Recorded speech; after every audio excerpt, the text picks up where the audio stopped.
And we are underway with the green light going on at the end of the pit lane, and the session is go. I'd like to say hello to everybody watching us live on USRN's YouTube channel, live on Instagram on JBMotorsports IG, and live also on Facebook on the Joshua Birch Motorsports page as well, JB Motorsports.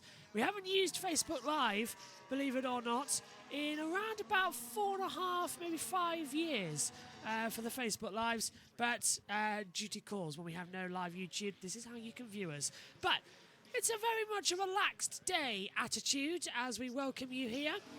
I want to say as well, good morning to our two commentators, and Omi's in the pits as well, Jackson Lambrose and Josh T's with us today. Good morning, Jackson. How are you doing? And day 2 of running well underway. Morning, Josh. It is still 11 here in California for me. Still a Wednesday. So excited still to be a part of this. We want to call it the calm before the storm, but can we really call it that with the kind of off-season we've had? I'm not sure. It's been very... I don't know how to describe the off-season. So much has happened. And yesterday as well was a storm, basically, with having to contend with everything that we did. We're not live on JB Motorsports or JB Motorsports 2. That is because of bots. So we are live on USRN. So good morning, welcome to you. Thanks for tuning in. First time we've been live on USRN for an F1 race. We hopefully will do that more this season. We're live on Facebook and we are live on Instagram. And fingers crossed, at some point today, we will be live on Twitch. Because by my calculations, it's 48 hours later. So we will get our Twitch account back, which is great news. Josh T, good morning to you. How are you doing? As everybody's just going like, okay, let's just get through this test. That's on day 2. Yesterday felt a bit like a practice session. Yeah, absolutely. Well, day 2 now. The McLaren dives right into the pit lane, but with 4 hours and 5 minutes, just getting started here at Bahrain for day 2 of testing. Yeah, you might be wondering why we have a little bit longer session today in this morning session compared to yesterday when it was just 4 hours. That's because with 10 minutes to go, we're going to go into the red flag procedure. So they're going to, when it gets to 10 minutes to go, which is top of the hour, the red flag will come out. Drivers will come into the pit lane, line up at the end of the pit. We'll get the restart procedure. They'll go out, and then we will have a practice start procedure. And that will be in 4 hours' time. So we'll see the cars line up on the grid. We'll get the 5 lights beeping on. And our first start in asterisks of the season. Omi's in the pits, though, watching on. I presume, Omi, though, you haven't moved out of bed yet, and you're just watching on in the background. Probably nodding along, or he wasn't going to say anything. 5-second rule, we're going to say that's a yes. Yeah, definitely. Morning, Omi. But yeah, Jackson, yesterday, Max Verstappen, fastest of anybody by over a second. Is it pretty much over already? Do we have to say that Red Bull are the champions in 2024? We're huffing straight hopium over here, Josh. I really don't want to be the kind of individual who wants to say it's over. I am definitely one to believe that Adrian Newey has built this team an absolute monster. But to say that everyone's put their cards on the table this early, I think is just incorrect. And you could unfortunately say the same thing for Red Bull. But I think still a lot to prove over these next, 8 hours of 16 hours total of testing. Does it? That'll give me a heart attack as well. It's only 7 a.m. in the morning here in the UK. Once more. And I'll tell you one thing as well. First day of testing, everyone was like, yay, let's go, let's go, let's go. I went to sleep at midnight, woke up 5:45, and I felt like I had no sleep. So it must be the same for the personnel in the Formula One to have that feeling, because it's just nothing. It just feels like you're doing absolutely nothing going down. Josh, you weren't able to see a lot of the test yesterday thanks to education, which I think does take priority, but still annoying when it's a test day because everyone wants to watch it. So have you caught up now on everything that's happened? Not much yesterday, but have you seen anything you've seen that's sparked your interest? I mean, only the Albon incident as well. I haven't actually been able to catch up because it was absolutely chaotic, but I've seen stuff on the good old Twitter. Leclerc purple sector 1 in this early stage, yellow sector 2 as he comes towards the last corner. The lineup, I believe, this morning is Perez, Hamilton all day, Alonso, Leclerc, Piastri, Gasly, Sargent all day, Zoe, Tsunoda and Hulkenberg. I do believe is the schedule for this morning. Awesome. I was just double checking that myself, but also trying to set up the. I haven't put the tweet out and everything where we are today because we're on a different thing, which is always fun. JT, I just want to take a second here and go back to this Albon retirement earlier. And the real question I think we got to ask ourselves here is this a teething issue with the Williams, or is this a bigger issue with potentially the Mercedes powertrain as a whole? Oh, that's a good one. Yeah, definitely. Hard to say, I think, right now. Of course, I didn't see it because of the beautiful thing called school. Yeah. But yeah. They seem a bit scared. They didn't say what it was, did they, Jackson? They were just saying, like, oh, it's a reliability issue. Reliability. But is it if it Again, is... I think naturally the last thing we want to do right now is put any cards on the table if you're anyone. Obviously, unfortunately, as we're watching McLaren, they have not had a great history if you turn the clock back to their miserable preseason test, 5-6 years ago now, 2017, just trying to keep their engine in one piece for 2-3 laps. So some cases you have something more obvious than that. And then you have something like Williams where the car just kind of goes kaput and you don't necessarily know why, and it's not as giving. And it's scary when that happens, because if you can't find out what is going on with your car in this test and you go into Bahrain thinking, oh, okay, what are we going to see? Oh, what's happened there? Jackson, hello. You're still here. Don't scare me. We good. I thought, oh no, it's a lot of time. Sorry. I thought it was a lot of time. Yeah, if we go into the season with those questions unanswered, we get what McLaren had last year, where everything fails and Piastri retired and Norris is coming in every 5 laps and new fuel. Exactly. I think really it's unfortunate to be kind of the only one in that scenario, and you've got to be asking yourselves, well, is Williams on the wrong foot? Are they really the ones that are off in the worst way possible? And unfortunately, I think you got to give that crown to Haas, where they've openly admitted, I believe, before testing yesterday, pace is not our priority. It's really not, and that annoyed me, because it's like, okay, so why aren't Andretti here, who want to have pace? Why is Haas here? I think I will say this. I think it's reading into it wrong, where we're not here to set purple sectors. We're here to turn as many laps as humanly possible, get good data, and really turn this into something that can benefit us later on in the season. Just looking down at Aston Martin at the moment, just having a few updates on the side winglet. Yesterday, their winglet fell off in the middle of the track with Lance Stroll at the wheel and was hit as well by, I believe, and it was Nico Hulkenberg, wasn't it, who hit it yesterday in the afternoon session? Yep. Yeah. Just hitting the general chat with where we all are for today. Always doing that lovely message. Sorry, everyone's about to get the ping of everyone if you're in the Discord chat. That's always nice to do at 7:12 a.m. GMT time. But you need to know where we are. It's not as bad as some of the pings that I've done, Josh. Do not worry. That's true. Now, Jackson, you were watching... The old Discord nuke. Were you watching last night, Jackson, when I did the Red Bull... you were, weren't you? The Red Bull diagram that I'm holding up to the monitor right now. I did not, but I saw the brilliant drawing. I'm really hoping we can get a fridge in the shed there so we can get that taped on. I could stick all for it. I could actually. I'll tear it off now on the monitor. I've got a little bit of white tack here.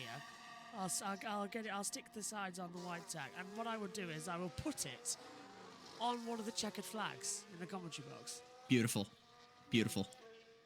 There we go. I've stuck it on the back of the JBMotorsports banner as well that a friend of mine, Luke, made. So it's up there if you're watching along, the Red Bull diagram. Hopefully, we'll have a tech segment filmed next week to go out over the Bahrain Grand Prix weekend where I'll be able to look at photographs of the car and sort of create lines and draw on them and try and really explain how the airflow works around on these new cars, because the Red Bull engine cover being split down the centre as in two different pieces, not one long piece, is quite interesting, and it does show how they're trying to get the airflow to really follow the underfloor, not what's happened before where the floor and the air sort of goes above ground, so the inlets that you see pointing upwards on the floor, the air hits that off the tyre and sort of just gravitates down towards the rear of the car. What Engineering's done is literally trying to suck it underneath the car with the minimal side pods, the vertical strands and the little one at the top. Little vertical stream and then a horizontal side pod. And he's trying to suck the air underneath it and really stick it to the back as we see for the first time in this test, Christian Horner, who was at the track yesterday but we never saw on TV. And now today, with the covers on in the garage, we can just peer through. He's there. Controversy surrounding him. Hi, I want to say Javila. I hope I pronounced your name right in the Instagram chat. Says, hi guys, hello, welcome. I would like everyone to stop the count. Logan Sargent, purple, right. All three sectors. Logan Sargent, following this train of logic, your 2024 champion, Josh. I can't believe it. Well, Williams have got that new front wing end plate as well. That's similar to what we saw on the Mercedes. Mercedes have gone for a winglet intake that's just tiny, a little strand across the top left, as it's apparently legal by the FIA, but it could be illegal as well. So I won't be surprised if we see a few protests if it works. Honestly, there's been... Thinking about it, I mentioned yesterday on the Grid Network show, there hasn't really been anything to talk about. And on-track action, that's true. But in terms of technical, there's loads to talk about that they've changed on this car. The front wings at the front are so much fatter this year. The front wings now, as we see the Kick Sauber of Joe Granu, the front wings are now more in line with what they originally were supposed to be in 2022's original regulations. They've changed. The underfloor changed. There's so much that's happened that I just I want to get all the photos together and just explain everything.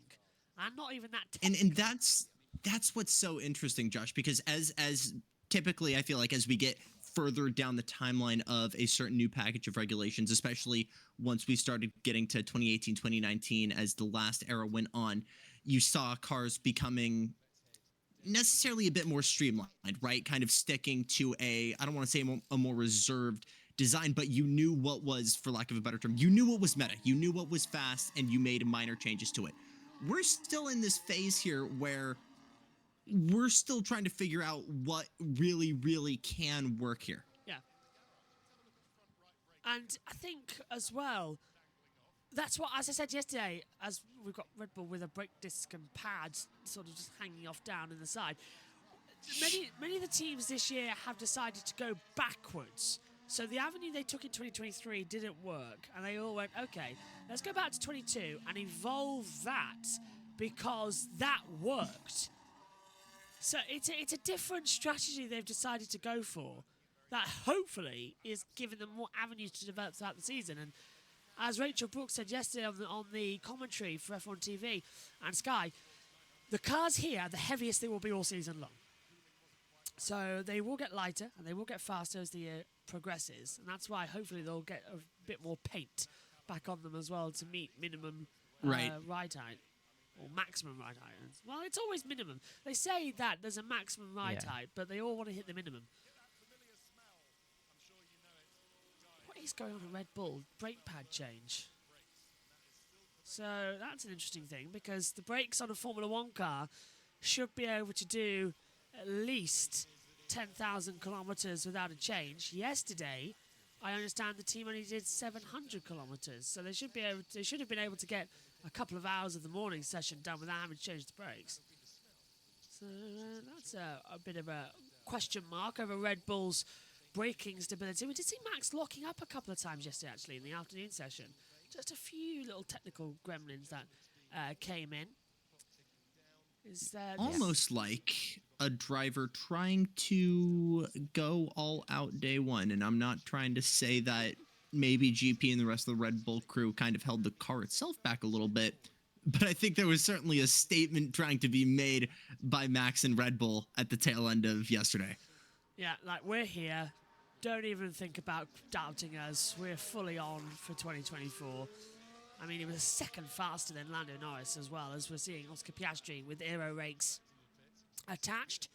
I think Tsunoda as well has still got them. He's down at turn 8. Sargent's up at turn 4. He's still faster though by 3 seconds to Leclerc, but very much early days with banking lap times coming in. Josh T, by the way, have you got the multi-viewer timings? Because I do, obviously, otherwise we wouldn't be on air. But did you leave them on all night like I did? No. Ah, so you've had to reset everything up, I presume? No, I've just gone the basic. You've got basic today? I haven't decided to change them. I have, this is the thing. I got a bit annoyed yesterday, surprisingly, because of that bot that claimed the Qatar Grand Prix on the main channel. Yeah, so that was annoying. But just a bit, Josh. It was so bizarre. Guess what? I woke up to at 4 a.m. this morning. Well, that's when the email came through. On the second channel, they denied the counter notification.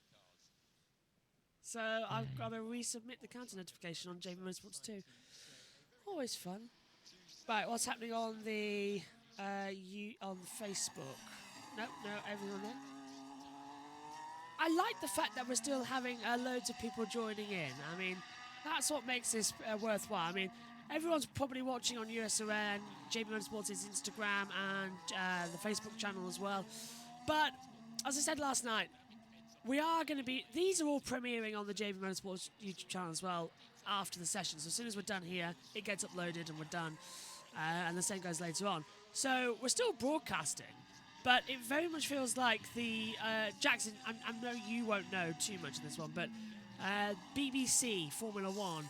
They when Sky came in, the BBC then only had half the races live, and the other half were highlights. Really? Yeah, it was really bad. So free-to-air television only had half the races live, and Ben Edwards, who was the commentator at the time, said, I accepted the job, but it did make me feel a bit bad that I wasn't broadcasting live to the UK. But on those races when we weren't live, I knew that we were live somewhere, and that gave me the motivation to continue. And that's what it is today. We are still live in other places, which means I'm fine.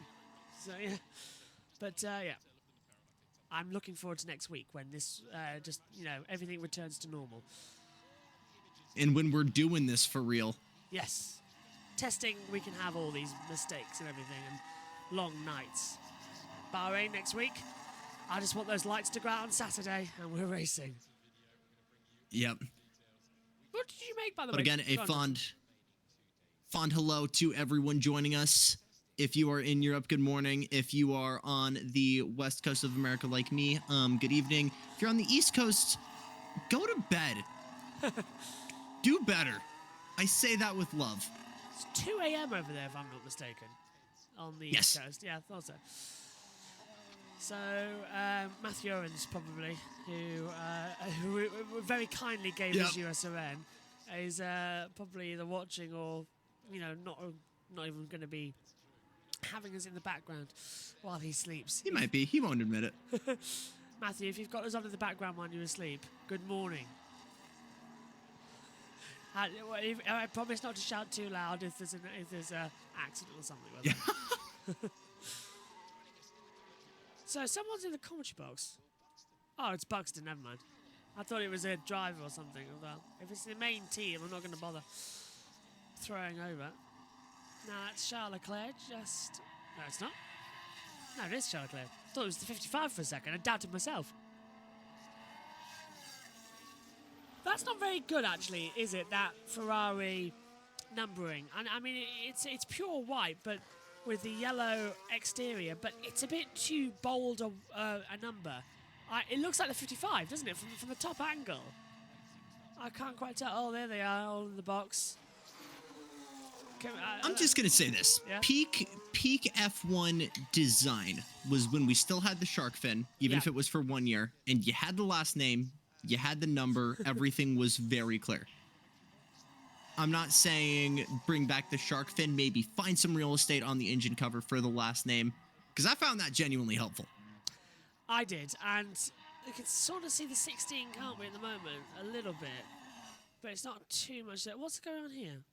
He is. And lap time's falling as Charles Leclerc gets not just his personal best, but the fastest sector so far in Sector 1.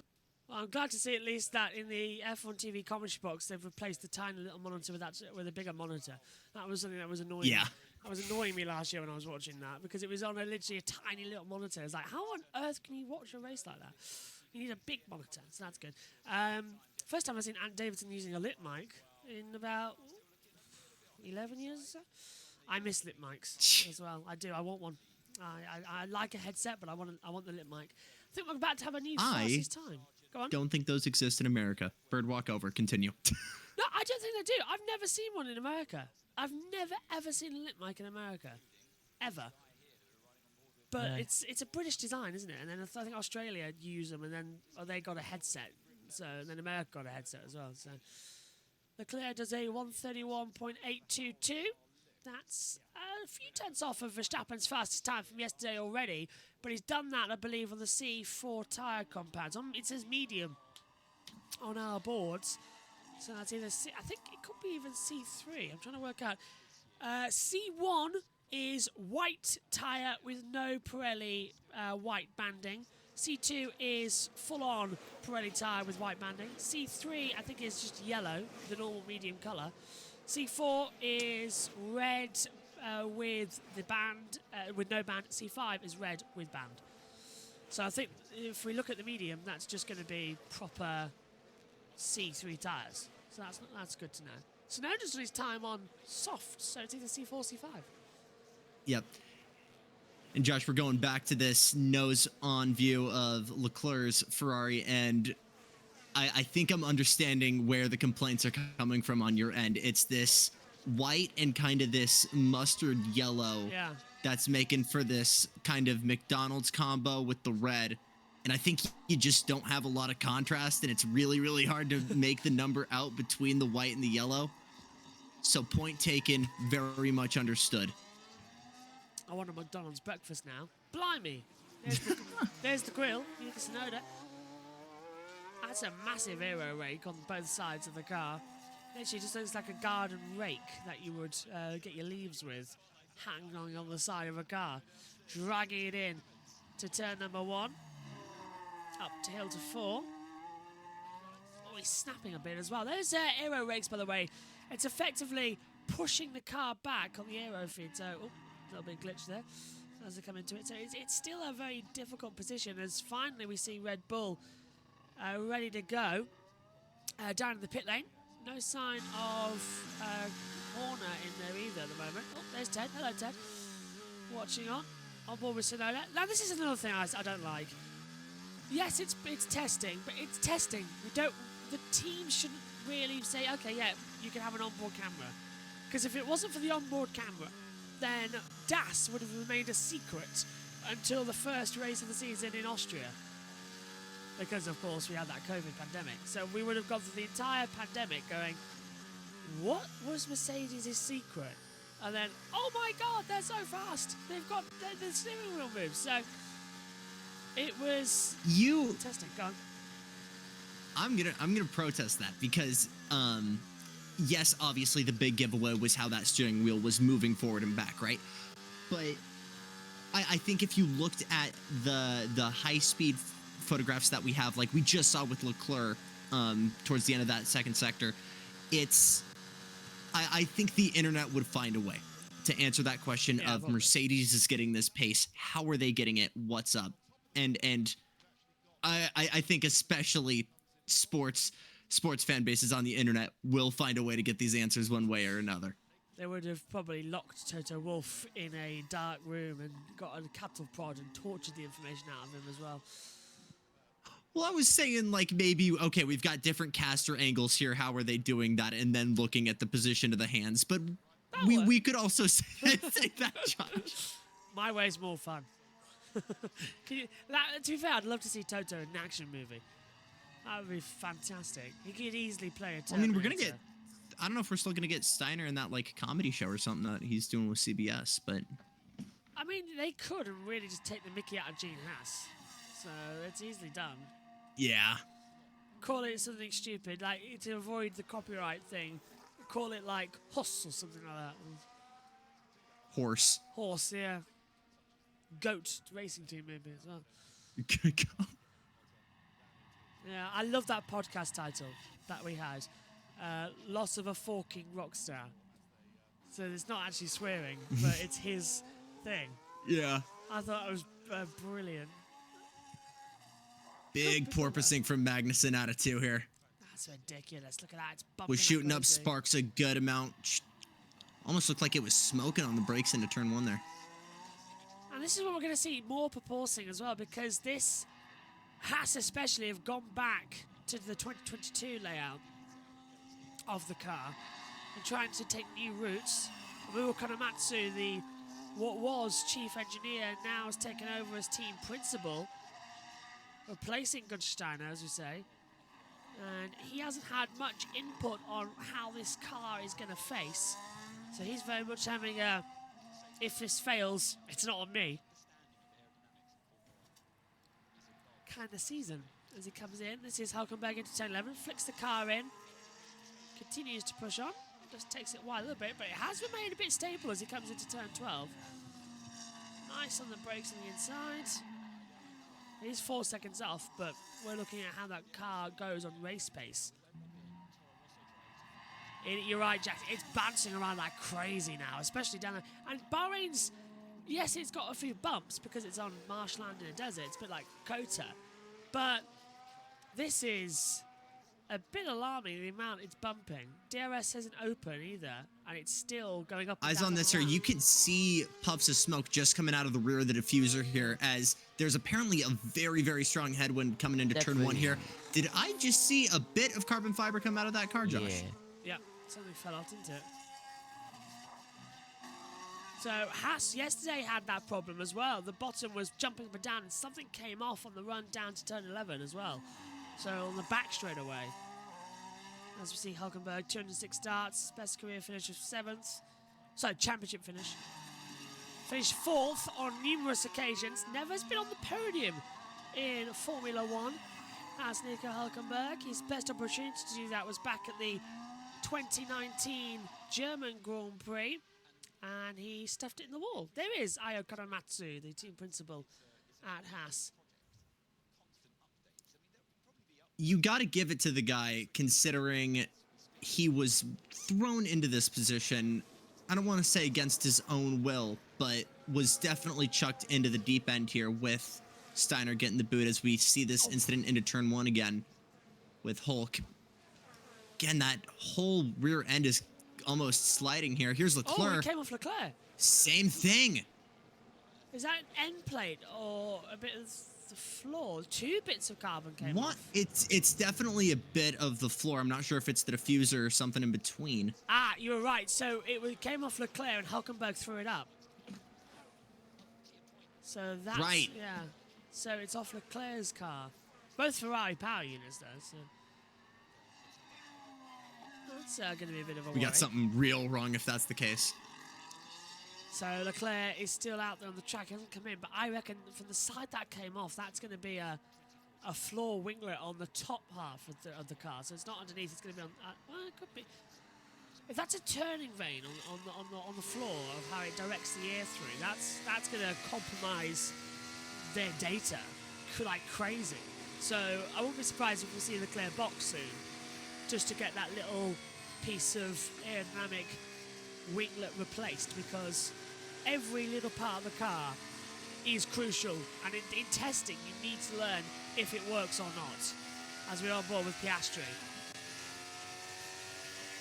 Track noise is louder on board this year than it was last.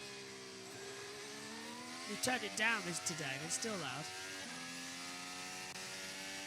I want to take a moment to remind you guys and to everyone listening why we do installation laps. Why do we have one lap out, go back in the pit lane, check everything before we really do a stint? And I think what we just saw with Leclerc and Hulk is a great example. You want to test how this car acts under load, what happens when it's close to its extremes, when you not only push it a little bit further beyond, but you do that for an extended period of time. Now, I don't want to say that necessarily something was wrong or unchecked there for either of those teams. But again, it's doing everything you can to prevent something like that, as we see Piastri flick it through the S's here. And he's going Leclerc has pitted, Josh, as well. But Piastri coming up towards the tricky turn 10.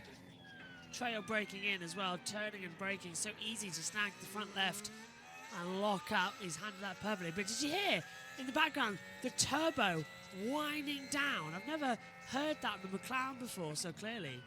I'm not sure if that's the turbo or that might be the hybrid system. Oh, There's a lot of things that can be making that whine. If it's a GT car, it's almost always the straight cut gears. Sounds like a Formula E car, doesn't it, in the background? Just a smidge. Where'd they put that microphone on the... Yeah, I mean, it's that's all.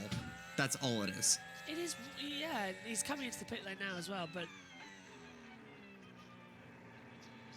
Does sound more electrical than ever, that Formula 1 car as well. I've never heard that noise come off one of these cars before. And...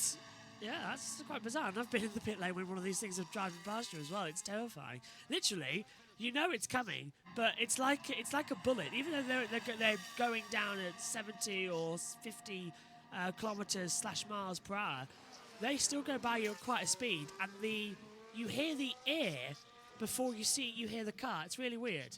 So it goes past you, then the noise sort of travels behind it, a bit like a jet plane, and when it flies past.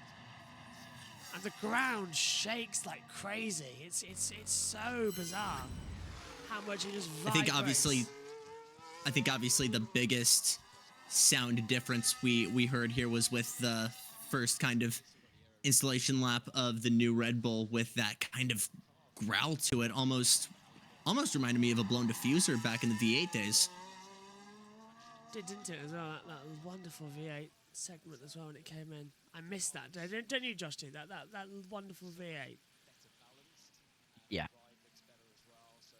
Also, I was watching the highlights just a couple of, around 15 minutes ago now from day one.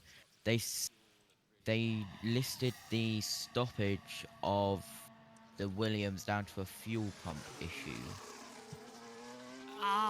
Do we so they did say, Will did say if it was fuel related yesterday. don't know if I believe that personally. Yeah. Because if he ran out of fuel, he And, could've and come in. JT, that was coming from Williams themselves? Alex Jakes. Jake's, okay. Speaking of Alex, I did send him a text message yesterday. He saw it, never replied, cheeky bugger. He'll get back to me, I'm sure. He is a busy man. He's commentating on the session. But I basically said, because him and Ted yesterday were saying about when Albon stopped, oh, it would be a red flag then, and he didn't come out. And they were saying how, Murray Walker always said, don't say it until it's happened. And then I said, I sent a message to Alex Jakes and said, tell Ted, don't worry, when there was a big accident, Murray often said, it'll be red flag for sure, and it turned out just to be a safety car. So that was always the way. Even I do it. If I see a crash, I go, that'll have to be a red flag. And I'm always surprised that they do it under safety car. Because it's like Guy massive. Sports F1 account has just tweeted, Josh. Oh, what? Small brake fire for the Sergio Perez, which may be a reason why they dismantled it all. Right, that explains it then. I did wonder why he is losing 28 minutes so far of this testing day, and he's done 3 laps so far in this test. James Vowles, one of the most likeable team principals I think in the paddock at the moment. Definitely getting a lot of support on social media. I think they all held him as some sort of genius as well. It's quite nice actually. There's a lot of faith in Williams to come back. What do you think as well? I asked Adam yesterday, what if Sargent has got another year in him after this one, if he delivers? I'll ask you, Jackson, what do you think is Logan Sargent? We've talked about this a lot with Ben Schneider and the rest of the grid crew, but I think it was a marketing first decision for Williams, and Logan stepped in knowing that he came into this sport half-baked, and I think he's kind of stood this trial fairly well.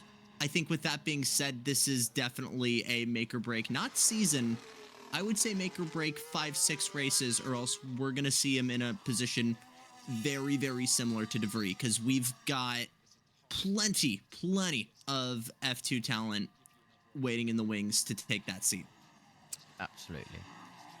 Who would be in? Thing is that we've been hearing, haven't we? If Albon goes to Mercedes, then they'll keep Sargent, and they'll probably take either Kimi Antonelli or Mick Schumacher. But I don't think it's going to play out that way. I think we're going to see. I don't know Alonso how there. tied Drugovich is to Aston Martin, but again, you've got that Mercedes powertrain, kind of union there. And again, I'm not sure how binding that is, but that'd be the first thing that pops to my mind. Drugovich actually would make a lot more sense to put in the car as well. He's been waiting in the wings too long. He's a fantastic driver. And speaking of the Mercedes, it sounds there, but Ted's down at Ferrari. First of all, Sergio Perez is now back out on track, so watch out for his laps from here on in for the next couple of laps to see if that problem has been completely fixed with the brakes. And as Charles Leclerc has remained in his car while the car has been on stands, they've been moving some weight around in the very floor of the car. I thought at first when I saw this metal bit coming out from underneath the plank that it was a skid block. Not so.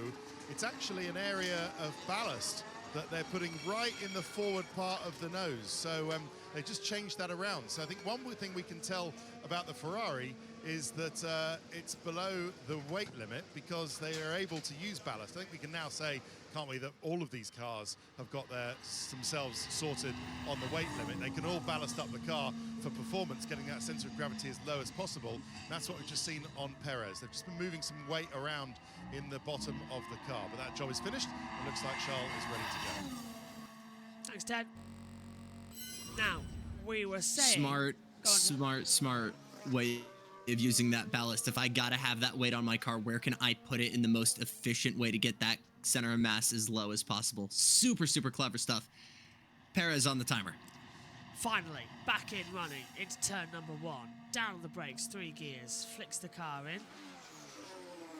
Nice and tight the exit. Just let the car... Oops, never mind. He's got the arse kicking out of it. Come on, Perez. keep it up. I'm a bit surprised actually from Checo, because you know how to attack turn 1, 2 and 3. It's the three most basic corners of the track. You literally just flick the car in, and when you're turning, gradually hit the power. He literally just sort of kept the steering wheel more towards the right, then changed it to the left. So when he did it, and he was on the accelerator, the car just went whoops, and the rear stepped out. He's not done it now, but I could see him fighting it. Now, this is the thing. Yesterday morning, in the morning session, that Red Bull did not look dialed in. It was dancing around everywhere. It was shaky, and it got better in the evening. But I think we've got something here that, in high track temperatures, which it is now, track temperature 32.5, air temperature 22.4, we've got the situation where Red Bull might actually be worried about, I don't know if it's tyres or what, but they can't switch them on. Oh, that'd be fun. Yeah, 4.4 seconds, 4.475 it is exactly. So nearly 4.5 seconds down as he goes towards the final corner, final 2 corners, but it's the final corner because the last corner is just a little kink, and he goes to the pit lane. So still not happy with that RB20. I knew as soon as you turned into 1, something was going on differently. And Adrian Newey, I'm trying to scan to see him. He's not wearing team kit, of course. No one's on the pit wall. Oh, that's interesting. Thought Jonathan Wheatley might be there. There's the new jet dryers. Just going in. I think Adrian Newey might be the one person I have on you for clout, Josh. Really? Have you met him? Was able to meet him in Chicago track event I was invited out to. Was actually driving a Lotus 980 that day. Didn't talk to him that much because I was nervous as heck, but super, super nice. Adrian Newey is a genius of Formula 1. 25 World Championships. That's combined with drivers and constructors in 44 years of Formula 1. Dominant, absolutely. And the guy wheels too on the weekends. Get that guy a race car, he will turn laps in anger, and he knows how to. And he's such a racer, though. That's what I love about him. He is, hands down, just a very, very great designer. He was with Williams, then he's been at McLaren, and then, of course, he went over to Red Bull. He wanted to leave, actually, McLaren back in 2001 when Jaguar, who became Red Bull, as we see Sargent, too much curb through 11, just jumped it off the track. As DRS snapshot turns in, I think he just ran out of road there. Too much speed. Looks like it. But yeah, Adrian Newey wanted to leave McLaren 2001. Jaguar approached him and made him an offer, saying, look, come work with us, be our designer, chief technical officer and everything. And he said yes. And then McLaren held it and said nope, and forced him to stay for a couple of years. And then eventually in 2004, Adrian left, and 2005 Adrian left, and 2006 he designed the Red Bull RB2. And ever since then, they've all been his. Technically as well, he designed the Toro Rosso, that one in Monza, because back in those days they used to share a lot of technology. So that was a Franken car, though. Yeah, it was. That Toro Rosso, ST08, I think it was. STR08 was the initials of the car, I think. I believe that was the one that had the V10, but still had the V10, but was at a rev limiter? Yes, yeah. So it was a V10, but it was limited down to V8 on cylinders. Yeah. Love it. Really strange those seasons as well that they did that. I mean, personally as well, I would have liked to have seen the 2026 regulations be V10, hybrid power, maybe. We all want that, man. Because if we've got renewable fuels, we can relax a bit. I'm going to sit down for a bit because I haven't had breakfast. I forgot about that. So I'm feeling a bit dizzy. But I think if we brought V10s back to Formula 1, I think the older classical fans will be like, yes. Those before 2005. Anybody after 2005 wants V8s back. And I never liked the V8s. I'm sorry, I didn't. You've seen me in the commentary throughout on all the things we've done. Every time there's a V10, I will just shut up and listen to it. I will stop what I'm saying immediately and listen to that V10. It is gorgeous. Now, the V12. Right, we start with the H16 gearbox, so that's a 16 valve car, but it's in a H format as well. And that was back on the Lotus, and that was beautiful. Then we had the V16s, didn't really like those. Then we had the V12s, and they sounded loud, but like they were being, I don't know, scratched on a piano wire. That's how they sounded. And then They are loud. They are. Forget putting fingers in their ears. You need. You could hear the V12s in 2-3 cities away. That's how loud they could be. Yeah. And imagine what in the old days, 30 of them flying around the track was unbelievable. But the V10 were just perfect. They were loud, but you could always hear where they are on the track. They were always audible. And nowadays, with this V6 type of Formula car, you could be standing at turn 1 and the track would go silent after about 3 corners. And that, when I was there in 2019, listening to them, it didn't make me feel like, oh, they're great. It was bad. But anyway, trackside is Palmer, and he's down at turn 11. Palmer platform yesterday, but now I'm down trackside, and this is going to be the spot to watch. So Charles coming in the Ferrari. I've just seen him do an outlap. I haven't seen anything more, so let's have a look at the Ferrari through this quick left-hander. In he comes. Using plenty of curve, understeering quite a long way through the corner actually, got onto that outer curve quite early, so he's not able to turn the car as quickly as I've seen some others, but the rear stability was very good. And Ant is spot on. It's really quite gusty down here. It's really difficult for the drivers to get the car stopped with a bit of oversteer and instability off the brakes. They're understeering as they turn in with the wind pushing the front. Logan Sargent went off right in front of my eyes once again as I came down here. Just ran wide and got back on, no trouble this time. The other car that I saw having real difficulties was the Mercedes of Lewis Hamilton, who was out here on a longer run, had aero wrecks on the back of the car, and Lewis looking like he's obviously just getting into the zone today, didn't drive at all yesterday, but the car looked pretty difficult. George Russell was saying, felt nice yesterday, maybe Lewis will get it into that zone, but it certainly looked uncomfortable for him early on. Here's Joe in the Sauber coming through, using loads of curve on the entry, and again washing wide with quite a lot of understeer. That one not as good as the previous lap I saw him come through with. I thought the Sauber actually looked fairly hooked up, but again, not a huge amount of rear instability there. And I'm wondering if Oscar Piastri's just pitted in the McLaren, because he was just behind Joe on the last lap. I'm hearing he has, and that's a great shame because the McLaren was looking good through here as well. But a really tricky corner today, guys. Turn 11, gusting with wind, balance all over the place. If we're going to find something out about the cars, it's probably going to be here today, I reckon. Jackson, I'm sorry, I didn't see your message until just now during that break about the intro. No, all good, mate. All good. I would have let you as well. Tomorrow, if you just tomorrow? promise me tomorrow. Yeah, and we'll take it. I promise tomorrow. I promise tomorrow. You can do it tomorrow. I'll give you a countdown. Good deal. Good deal.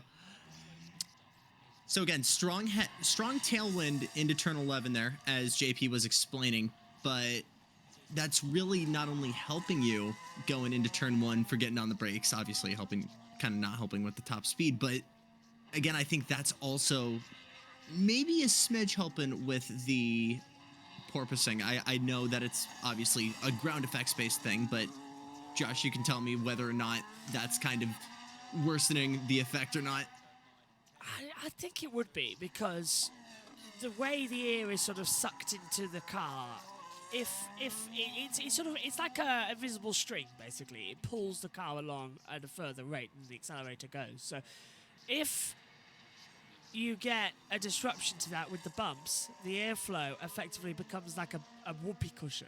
So it bounces the car up and down. So right. The car's hitting the bumps, and then the air's getting compressed, and that's bouncing the car more. So effectively, you'll be over the bump, But then because the car starts bouncing, it continues bouncing until the air is stabilized again. So it's just continually hitting itself again and again and again because the airflow is just bottoming out the car. So it's not the greatest, and I still don't know why we test at this track.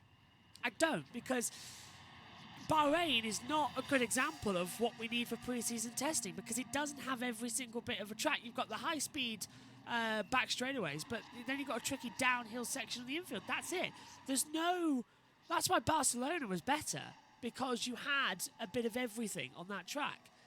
Even Paul Ricard, ideally we should be testing at Paul Ricard. That is a high-performance test track. That is where we should be doing all of these pre-season tests at Paul Ricard, and we're not. And it's really bizarre that we fly to Bahrain. By nature, yes. But again, if you look at Paul Ricard and potentially Barcelona's weather compared to this, not only is it a comfort thing, you're not necessarily getting race-accurate track conditions there. And need I remind you of 2018 where it snowed in Barcelona. Yeah, and I got told by Buxton the next year, oh, it snowed last year and it was really, really cold. Bring a winter coat and make sure you bring it all because it may be Spain and everything, but it's really cold. So I got on the plane in England in full winter gear, got off the plane in Barcelona to 32 degrees Celsius, beautiful sunny skies, and a drought. I was like, what? I've been stitched up here massively. I had to walk for 3 hours in winter clothing in Barcelona. The only thing is, though, I looked like a local because they were all wearing winter coats as well. And it was 32. And I honestly, no doubt, I literally was in shorts and a T-shirt for the entirety of the test, nearly, because it was just too hot. And everyone was looking at us going, oh, look, Brits abroad and all that lot. But I saw, at the end of day 3, penultimate day, because it was 4 days back then, I saw a woman on the subway come in from the extreme heat, and she was shivering. It was about 26 degrees still, and she was shivering. That's Celsius as well, so I just don't believe it. It was boiling, and yeah, she was shivering. I'd never forget that. It was the most bizarre thing I've ever seen in my life. Oh, Sergeant. Let me get back on track here, kind of. And since we've got the chat here, I kind of want to ask a question for both you gentlemen and also one for the chat. Yeah? Favorite livery of all time? Oh. We'll keep it F1 specific, but could be any car, any year. Blimey. Favorite livery of all time? Okay, that's quite tricky actually, isn't it? Because you had that black and gold Lotus. That was really nice. Yeah. The McLaren Marlboro days were really, really good, iconic. Iconic, might say overrated. Yeah, I think still iconic. It was a bit basic in many respects. I'm trying to think of a car that's always gone. The classic Williams. Rothmans, yeah, that was. Yeah. Rothmans or the Martini? Oh, the Martini was good. I've got a few shirts of that actually. I really liked the Martini logo. I think that was the one I miss the most nowadays. I'm trying to think which one actually. Arrows was good. The bright orange. I don't know. It's quite difficult, that one, in terms of which is the favourite livery. Blimey, there's so many teams. Quite like the livery of the HRT, to be fair. That checkered flag with the red nose. I know they had sponsorship saying that this could be you, your name here, and all that lot. Yeah. But the livery on it was quite pretty. And I thought that's how you do a race car. Red nose, checkered flag, white stripes. That was quite nice. I enjoyed that one.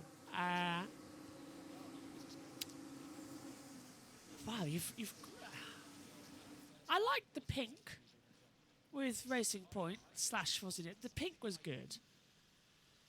And then it sort of got ruined when Alpine nicked it. Yeah. Blimey, you've made us think now. It's 7:56 in the morning, and I'm trying to think, as Perez, look at that, rear stepping out again. Now that time I think he got caught on the curb, exit turn 12. No, it's unsteady coming in. Okay, that Red Bull's got handling problems. Yeah. A million people just punched the air.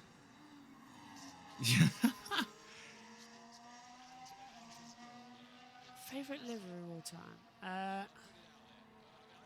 I do have an. I will gladly throw mine out there, or at least what is my preliminary one, which is the MCL 34. That's McLaren's 2019 car. The papaya and the blue kind of got the triangle pattern. Yeah. Yeah. I think one of my favourite liveries of all time is the Renault from 2002 to 2006. That blue and yellow. That was a really nice car, I think, because it kept it consistent with the mild 7 or mid 7, whatever it was, sponsorship. Right. Yeah. To be fair, thinking about it, all the cars in 2005 were gorgeous. Yeah. I've just thought of it. I was gonna mention the R25. Yeah. I've just thought actually of one that's better, and one that I think I have to agree with. Jordan, specifically the yellow Jordans. They for me the BH with the Hornet on the side. Yes, yeah, that's the one, because it just looked gorgeous, and there's the proper Jordan in yellow, and they kept it. I mean, it started out Jordan in multicolored cars. They were green, and then there were sponsorship with some purple and that lot. And then, as you say, the Hornet came in around about 97, didn't it? And yellow stayed throughout. They had all the victories, and I like that because in those days you could tell McLaren silver, Ferrari red, Jordan yellow, Arrows orange, right. Renault Benetton blue, and it was like you knew what colour the car was, and it was a solid colour as well. Literally, if you look back to 2001, you'd see Benetton in sort of a light blue, Ferrari in red, McLaren in silver black, Jordan in yellow, Arrows in orange, Prost in a navy blue, and you just knew what the cars were. How many teams? Let's see how good I am without memory. Let's see, teams of 2001. So you've got McLaren, you've got Ferrari, you've got Jordan, you've got Prost, you've got Sauber. There's 5 more. You've got Williams with that BMW livery. 3. There's 4 Who was more. AlphaTauri? No. Minardi. Yeah, Minardi. There you go. Yeah. 3 more. Minardi. God, it's so difficult thinking back. Who's missing? So McLaren, Ferrari, Williams. They were the top 3 that year. Blimey, Yeah. I'm gonna have to Google. Josh, have you got them out? So- Go on, what am I forgetting? Red Bull Sauber. Sauber, of course. Yeah, they were in blue. Yeah. Did you You say mention Prost? Prost. Jaguar? Jaguar. Oh, Jaguar in green. Yeah, of course. That was another primary colour. Barclays Bank. BAR Honda? Yeah, BAR, British American Racing. Yeah. There's one more I'm forgetting. Toyota didn't come into the next year. Toyota replaced Prost, but they were coming in anyway. But Ferrari, McLaren, Williams, BMW, Benetton, Yeah. BAR, Jordan, Arrow, Sauber, Jaguar, Minardi, Prost. Poor Prost. They had a horrible end to the season. Literally horrible. Bertie crashed. There was 2 red flags in 2001. German Grand Prix and the Belgian Grand Prix. Bertie caused both. And neither was his fault. Anyway, guys, I've got to head out. My favourite livery any of the latest Golf liveries from Williams or McLaren, they were good. It's a generic answer, but God, Yeah. that McLaren Monaco livery was special. It was special. Yeah. I wish they'd go back. Also, for the Americans, 26 Celsius is 79 Fahrenheit This is why we need him. for the bus. Yes. Anyway, I will see you tomorrow for hour 1. I'll pop in just before the checkered flag, Excellent. as Piastri's coming up until the last corner. Excellent, thank you, Josh. As I'm desperately trying to get the cameras back up and running, but it won't let me for some reason. I believe I'm also going to take my leave here, goodbye. Josh, as it is now midnight for me. No worries. Thank you, Jackson. Thank you, Josh. Take care, everyone. So, we're into the first session here as well with 3 hours to go of this main test. I'm desperately now trying to not do that and get that off. Go like that. There we go. It's always difficult trying to control everything. Now, what's happened here with the F1 testing screen? Is it working? No. So, anyway, oops, this is Gasly. What's he done? Went off the track at turn 4. Just got a little bit exit there. Good morning to Gandul. So, morning, first. Morning, everyone. Hope you're doing well. Good morning. Everyone watching on the YouTube live chat on USRN, welcome to you. JB Motorsports just hijacking USRN's live channels for the next few days. With kind permission of Matthew Owens, the head of USRN.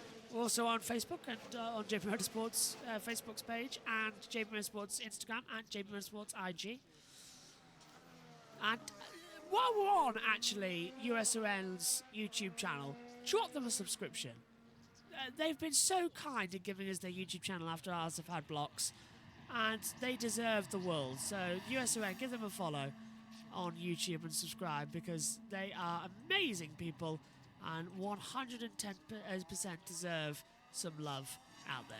So, we've got the live actions up as well, as we see Sergio Perez now coming through.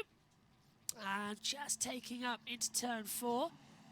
That Red Bull does not look, I don't want to say it, but it doesn't look as secured on as it usually does. Like, it doesn't look as punchy. It's 2.2 seconds off the pace of Leclerc already, as you ride on board with him. Drops down into 3rd gear. Flicks the car in. Just having a look actually where he is, yeah. Perez apparently up in 2nd gear now. It's still 8 AM in the morning, if you're wondering why I'm yawning. Not a lot of sleep. There's Fernando Alonso back in for the morning session. Into turn 13. Perez just behind him, actually, at turn 12 still. A few cars on the track. Gasly's coming back out. He's just he did a practice start, so Pierre Gasly is coming out. Sargent's ahead of him as well on that straightaway. So we've got 1, 2, 3, 4, 5, 6 cars out on the track. Leclerc fastest on a 131.750 from Piastri. Sargent, Gasly, Zhou, Hamilton, Hülkenberg, Tsunoda, Perez, top 9 of the 10 that's going out. Alonso is the 10th and final driver to set a lap time in this session. He's on one now as he comes in towards turn 1. Down to 4th gear, flick the car back through, rise it up. A little bit of a snap. Exit of 2 for Alonso, had to control it. That would have cost him a few tenths in that first sector as he rises uphill to turn 4.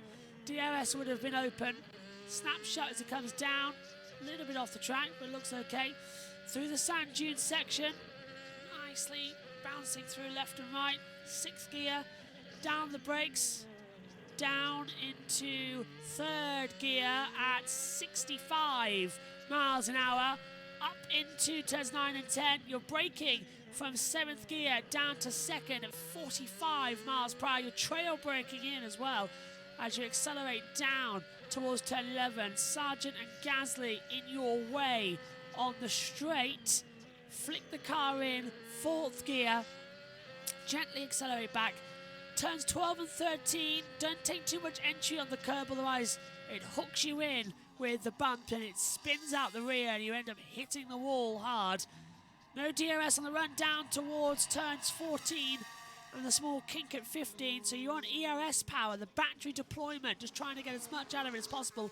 Flick the car in and then just hit your foot hard down to the floor and across the line. Alonso's time is 5th fastest on 1:34.027. We're over an hour in to this first day. Sorry, this first session on day 2 of pre-season testing for the 2024 Formula 1 season. It's Leclerc on a 1:31.750 from Piastri, Sargent, Gasly, Alonso, Zhou, Hamilton, Hulkenberg, Hamilton, Hulkenberg, Tsunoda, Perez. I thought I said Hamilton when he wasn't in there by mistake. This is Alonso with his snap oversteer coming through turn number 3 as well. Just got onto him a little bit on the exit curb. And I'm surprised it actually caught him out that much. Just a little kick, little snap, and it was pretty much good night Vienna from there. As they will continue to push as much as they can. So the timing's still on. Accidentally, I suffer with eczema as well, so I've just, my foot is hurting a bit, that's why I've sat down. Again, that rear on the Aston Martin looking, I don't know if it was the front that gave way we just saw, or it was the rear. It's something snapped mid-corner, and we're now seeing Gasly sort of take an extreme turn in towards turn 11 and to turn 12. He literally went further on to the exit curb. In terms of lap times completed today, Leclerc's done 17, Piastri 11, Sargent's the most on, no he was, on 21.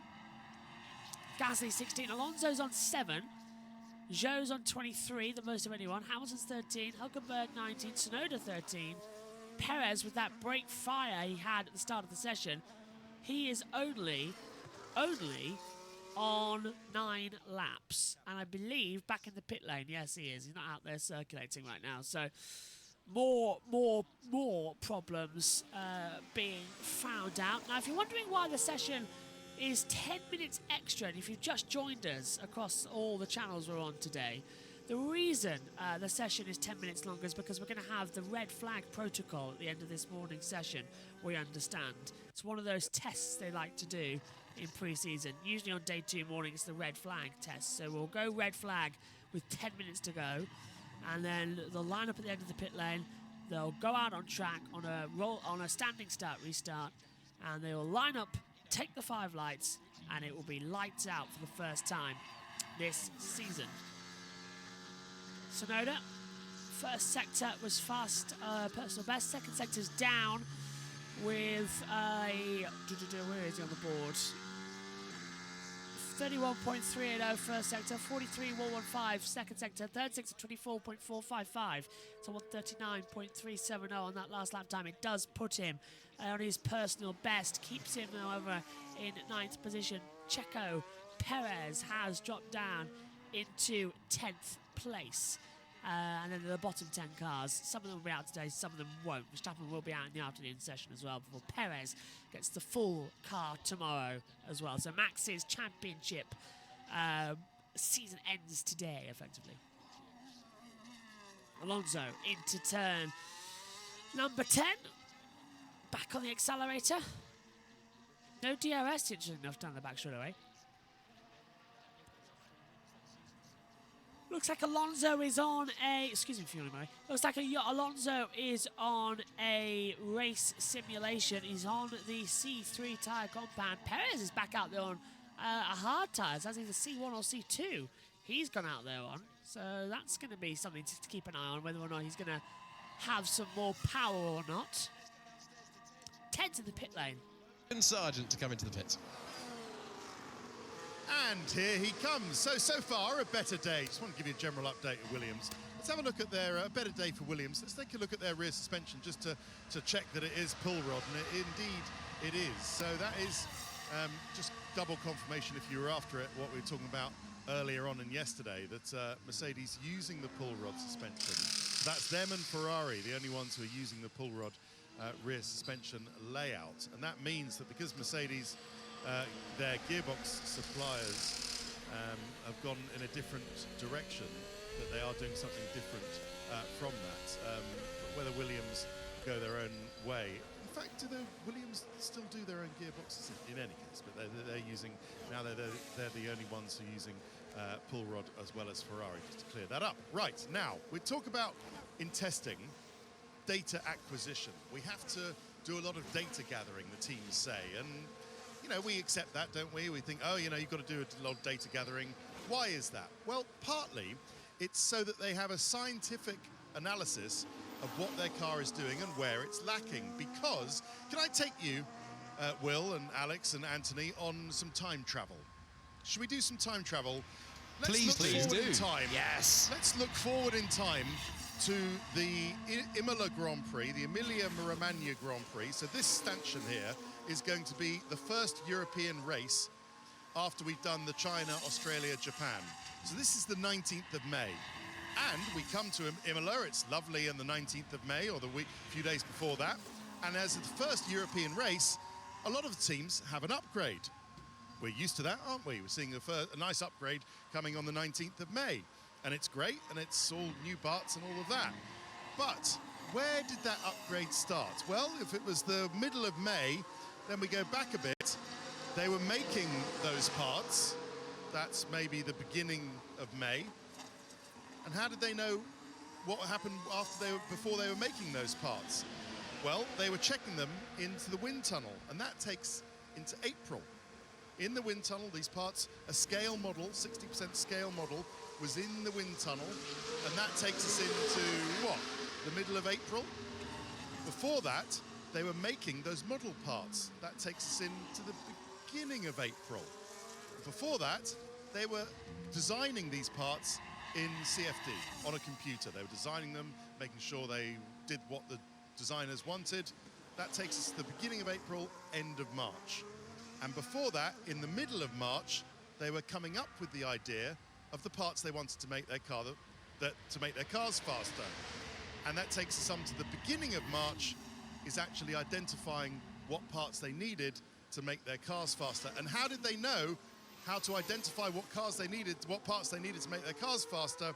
It's from the data they gathered on the 22nd of February, today and yesterday, in testing, and tomorrow.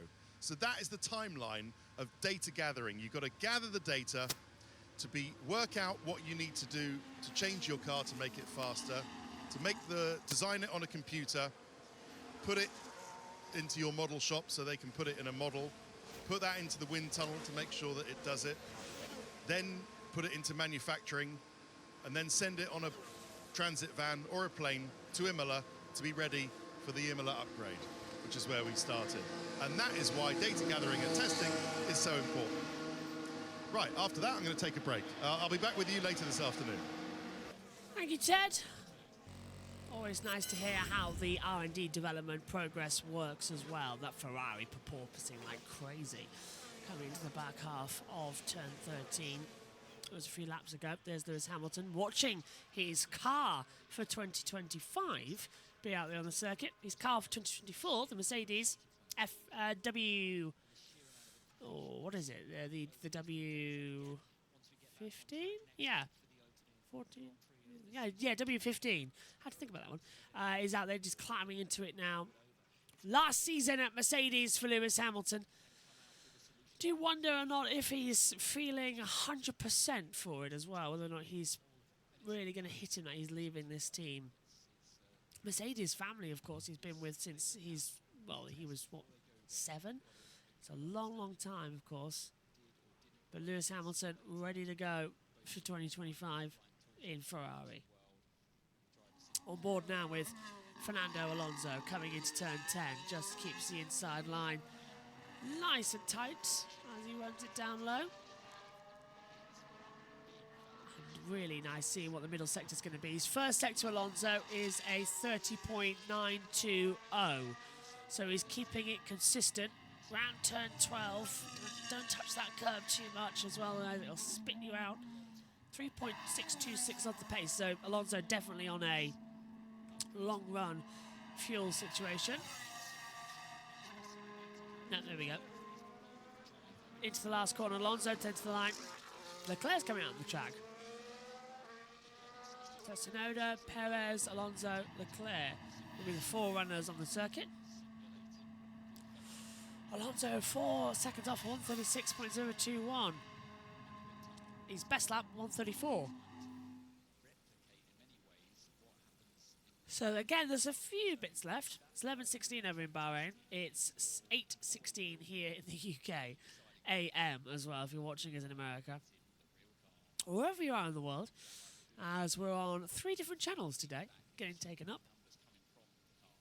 Not always we're on 3 different channels. It's quite nice. But, well, technically 4. 3 live, 1 delayed. That's where we are. But the field's pretty much calming down at the moment, as now we see Sergio Perez coming into turns 9 and 10. What's his reaction going to be on the circuit? Nice and easy on the inside, just takes it with a bit of grace. Rising up the revs, down in towards turn 11. Flick the car, he's got Alonso just behind him, Tsunoda ahead of him. Just riding those curves perfectly. I'm trying to look at the Red Bull, seeing if it's twitching, because Perez is still, every way through the corner, he's having to jostle the car, sort of negotiate with it. Sort of will it through the corners. Like, yes, you can do it, don't worry.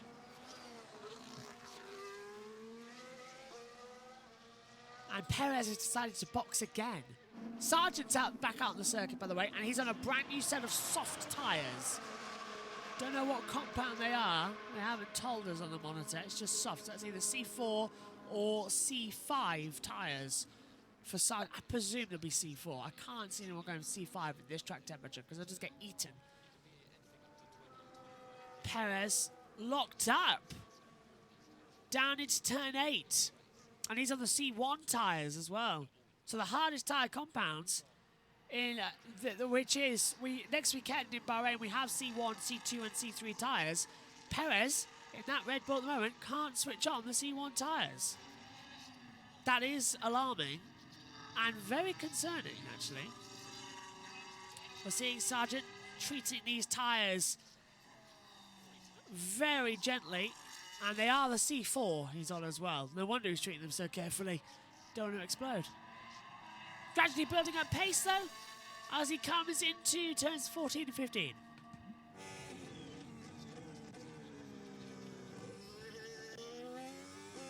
Rhea stepped out him a little bit, though, as he comes up towards the line. Let's have a full-on attack. Power lap, then, with Sargent. It looks like that wheel's crooked, actually, the way he's holding it. Sort of half towards the right, down. It's like it's a dead zone. New steering wheel on the Williams this year. They have gone to integrating the screen inside the wheel. Now, since the hybrid system came in back in 2014, and every other team put a dashboard, the screen monitor on the steering wheel, Williams always kept it on the dash in front of the car. So they said that so the drivers can always see the information without having the screen turning around all the time on the wheel. So they thought it was a better idea. So they were the last team to use the butterfly steering wheel. Now they've got the normal one. But they've this year, with James Fowles as their team principal and the new technical officers, they've integrated more towards the normality, and they've put the screen on the steering wheel for the first time. So Williams' basic steering wheel is no more. It's now a lot more complicated, a lot more funding going into the team, and a lot more in line with the rest of Formula One. It looks better in my opinion. I think the butterfly steering wheels, I never liked them because Red Bull used to have this really weird one. Normally you'd hold steering wheel like that. Red Bulls used to hold theirs like that. So, I don't know, it was really weird. Never liked it. Never liked that one. Sargent across the line on these C4 tyre compounds, stays in third, but improves on his time. It's now a 1:32.578. Great time for Sargent to stay in third position. So, Lewis Hamilton is out on the circuit as well in the Mercedes AMG. And Sargent's about to pass him as well, as he comes down in towards the braking zone for turn 4. Very nicely done. So Leclerc, Piastri, Sargent, Gasly, Alonso top 5. Alonso's into the pit lane now. So 3 cars circulating out on the track. The Ferrari, the Williams and the Mercedes. In days gone by, the Ferrari, Williams and the Mercedes of the McLaren back in the day, or power units, dominated Formula 1.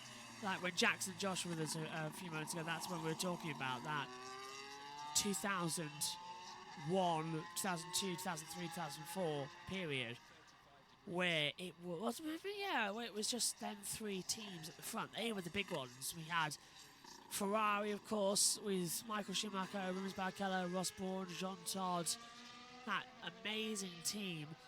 And then over at McLaren, you had Adrian Newey, Ron Dennis, David Coulthard, Mika Hakkinen, and then in the last couple of years, Kimi Räikkönen coming into it as well. And then at Williams, you had Frank Williams, Patrick Head, Ralf Schumacher, Juan Pablo Montoya as well. And they were all just, they were the best of the best at the time.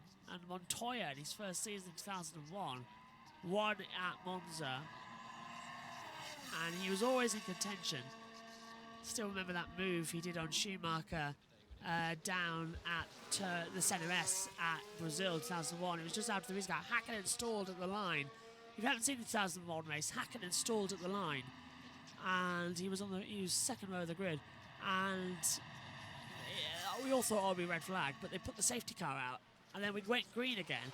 And on the restart, because Montoya was used to green flag restarts, rolling starts, he jumped Schumacher on the inside turn 1, forced him out off the track and out of the way, and took the lead of the race. And Montoya was going to win. Oh, wait a second.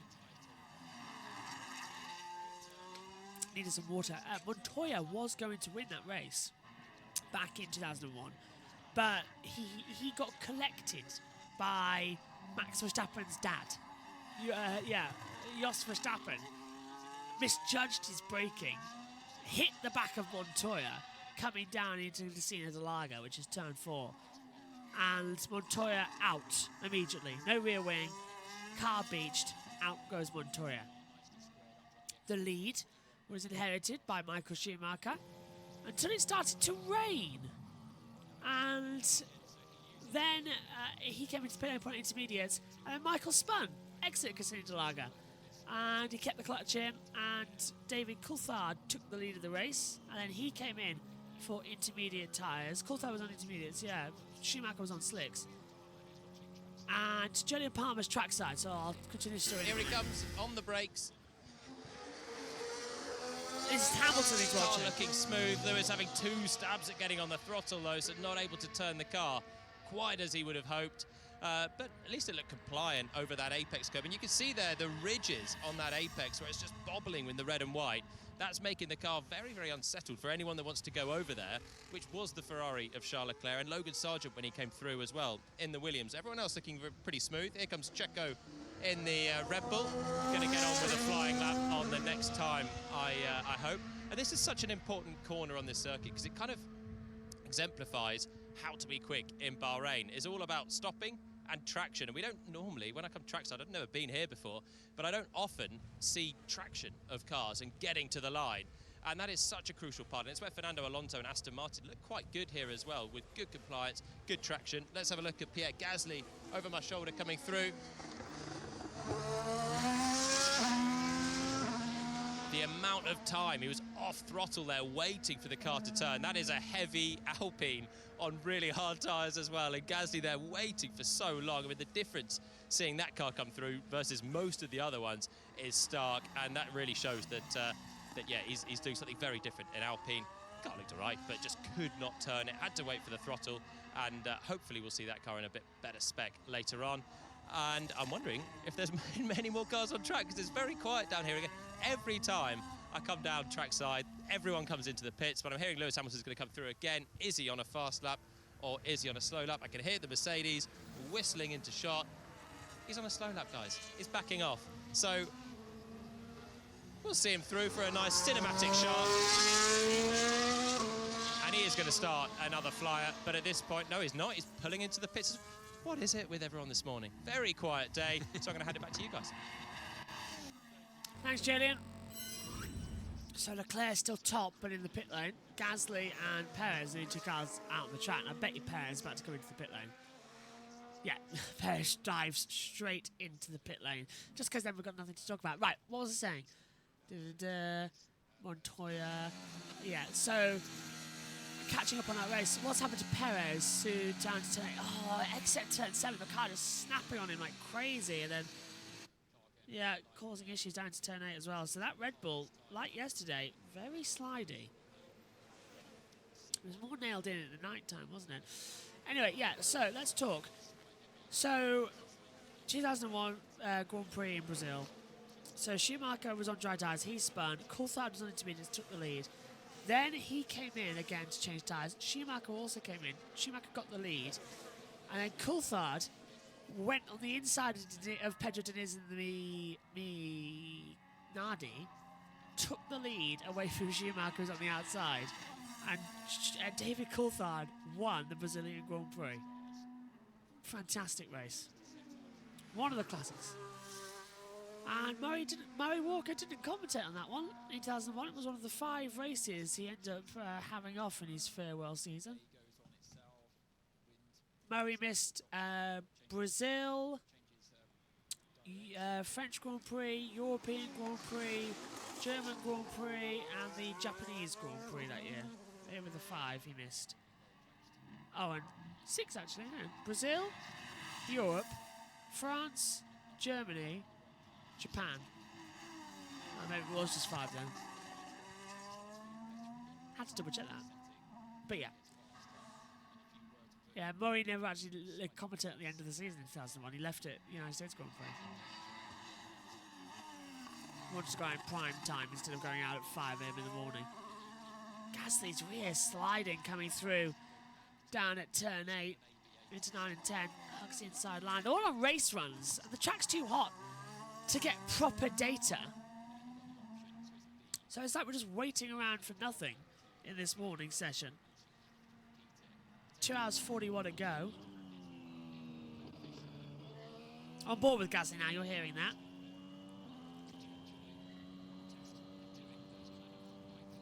What is that?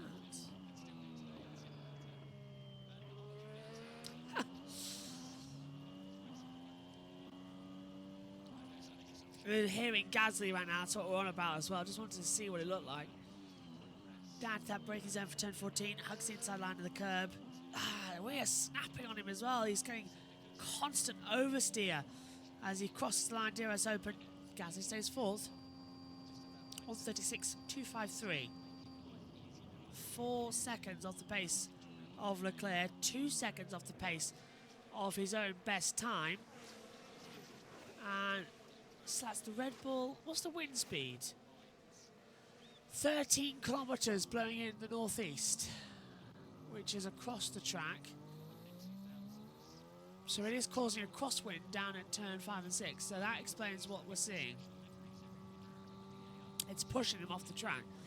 So it's a high wind speed as well, actually. 42% humidity. You can see that at the top of the monitor above me here on the testing screen.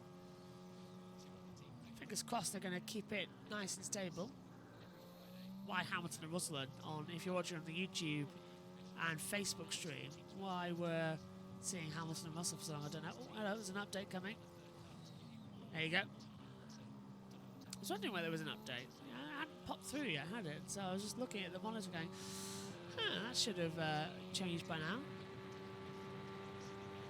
Hamilton stays 7th, 136.072, so he's not finding improvement times just yet. As they fly in once more. Just listen to the engines sing as they exit the corner. Proper on the attack as well. That's what we like to see. That's what we need to see. Here's Oscar Piastri. Downhill into turn 8. First sector is 31.689. Piastri's actually jumped to second. 132.328. And it just continues to grow, continues to push at an accelerated pace. Hopefully Piastri's going to have a more stable run around at this point. Last year, of course, didn't finish in Bahrain. The car retired with electrical issues early on in the race. And then the hydraulics were an issue for Lando, and he had to get water topped up in 5 minutes as well. Really cost him some time there, actually, for Norris. A lot of data was wrong. Piastri, with a Gilles de Ferran-inspired tribute helmet. Lovely tribute. But Piastri now looks this year a bit like Lando Norris in the car, so it's quite hard to tell the two apart. As the dust in that lot is splitting away.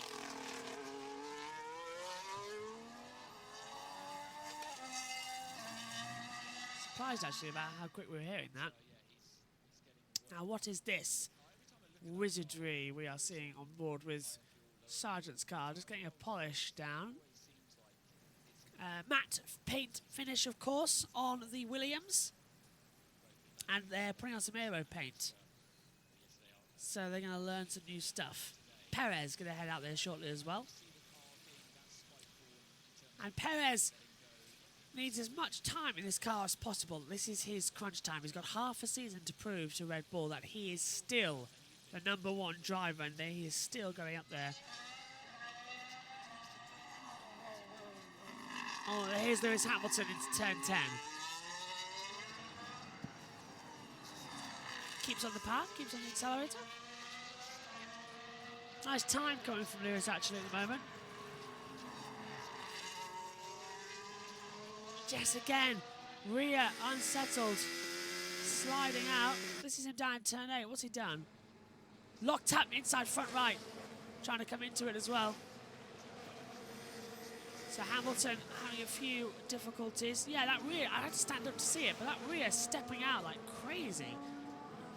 There is wind at that part of the track though, as I said, so it's almost like the teams are just having those issues, just sort of accepting what's happening, accepting that it's going and growing wrong.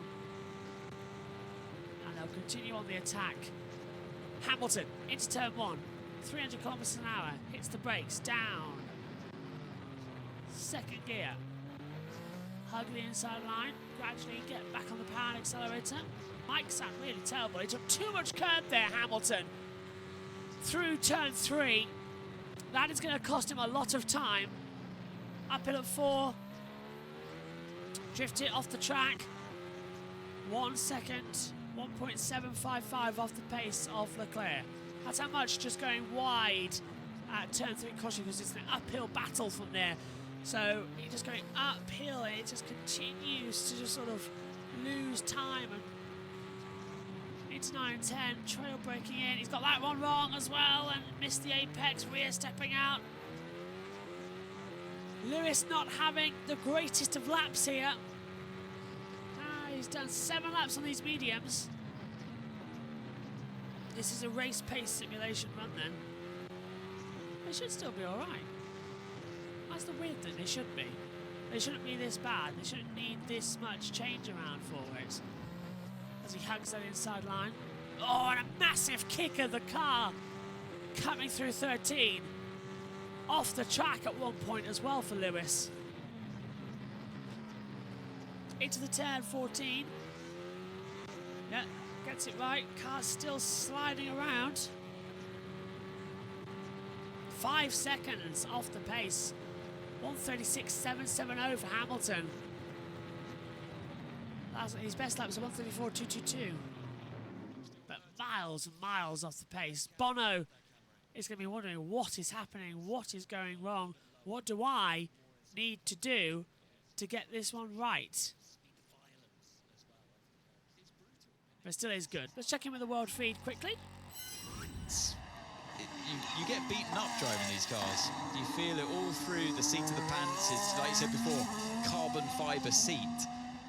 Just a couple of centimetres off the ground. It's you really get thrown around, and the G-force is something that most people will never feel, never be able to comprehend in their lifetime of what the drivers experience through one of these corners like this, turn 12. And this isn't a particularly high-speed circuit for cornering speed. Nowhere near the likes of Spa or Suzuka or Silverstone It's or the first sector in Austin. You know, you get squashed into the seat. Under braking here into turn 1, you're going to feel it. You run relatively high downforce on this track because of its low grip nature. So ideally, you'd want to run slightly less on this circuit, but you're fighting such a low grip surface that yeah, into a braking zone like this one though, with all that downforce on the car, Joe Granew's going a bit slower this time around, just slowing down there. But normally the deceleration is the thing that really hits you in an F1 car. Tidy lap from Joe Guan Yu. P4 for him, a 133.7. Do you remember the first time you drove a Formula One car in anger around a circuit like Silverstone and got that change of direction? I did Mugello. Was that your first time in an F1 first car? ever time in a car. Mate. Yeah, on a track. I'd done some straight line testing, and that circuit was pretty hardcore. Yeah, I'll never forget that one. I ended up crashing because my neck was gone. Really? Yeah, I did a 3-day test straight away as a young driver. Was that with? I mean, it's unthinkable today. Was that with BAR? Yeah, with BAR. It's unthinkable what. Yeah, I look back at it now with the experience I have and just think, what were you doing? Why did you run a young driver for 3 days, well over 70 laps every day? Yeah, it was inevitable that was going to happen. Wow. But anyway, back to jumping straight out of F3. Yeah, just one season F3. Yeah. So yeah, that's it was a great experience, and it all adds up to making you become the driver that you see in front of you now. Drivers like Charles Leclerc. You never stop learning. You have to remember the bad points, of course, but use it as part of your armory going forwards. You can't look at it just as a negative. And I think it helps shape you as a driver. And so Charles is still young, and like we were talking about earlier on with Lewis joining the team from next year, it would be fascinating for Charles to see a driver like Lewis come along, a 7-time world champion, and I'm assuming he's still going to be a 7-time world champion only by the end of this year. Time will tell. Looking at the speed of the Red Bull, it's I'm sure not many people want to bet against that statement, but you never know. Will, you never know. I mean, we were talking about Pedro thinking he's going to lose his lap record. They'd need to improve by about 2 seconds over last year. So either Aston Martin have got something phenomenal up their sleeve, or that record's okay. Yeah. I think his record's okay, at least for another year.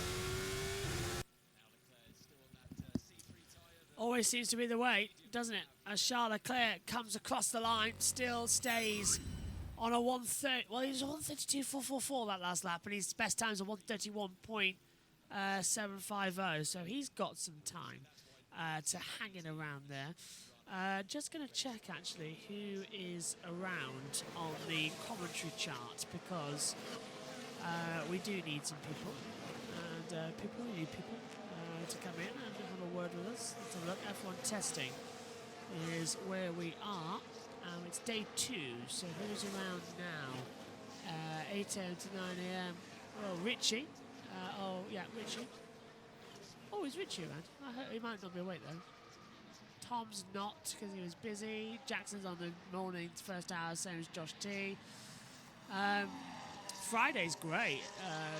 Tomorrow's great because we get, Ed joins us in the afternoon session as well, which is fab. It's so nice of you to do that. Megan will be joining us as well. The morning session, though, is busy, but Richie is around, so I might give him a bell and see if he's available. Let's see if he can come in. Would have got some guests on, but not live. So might get some on for tomorrow, actually, on Friday, because we'll be back on Twitch soon. In fact, we are going to be back on Twitch very, very soon. And I'm very much looking forward to that, because as soon as we can go, right, we're on, go, time to go racing. Get everything else sorted from there, and that whole debacle and mess. And then we can go racing. This is on board with Lewis Hamilton through turns 1, 2, and 3, just sliding around like crazy. And it's not an issue, it's just a lot of problems for Lewis to try and get right. The car is just not balanced perfectly. Alonso watching on. Just keeping his eyes peeled on the timing screens, as we all are. Leclerc, Hamilton, Piastri and Sargent, the 4 cars out on the circuit right now.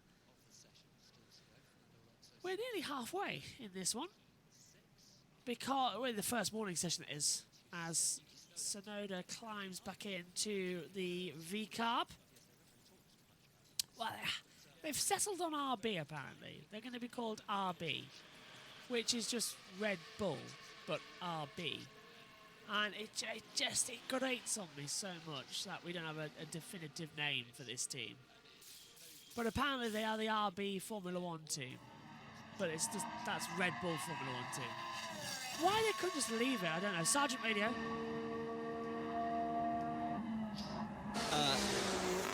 Expand. You know, there's... Do you want any flap adjust? No, balance is in a good place. We didn't actually hear the radio come through there. A little bit odd, I know, but we'll keep it moving. Sargent starts a new lap time. Into turn 1. Hugs that inside line perfectly. There's that new Ferrari.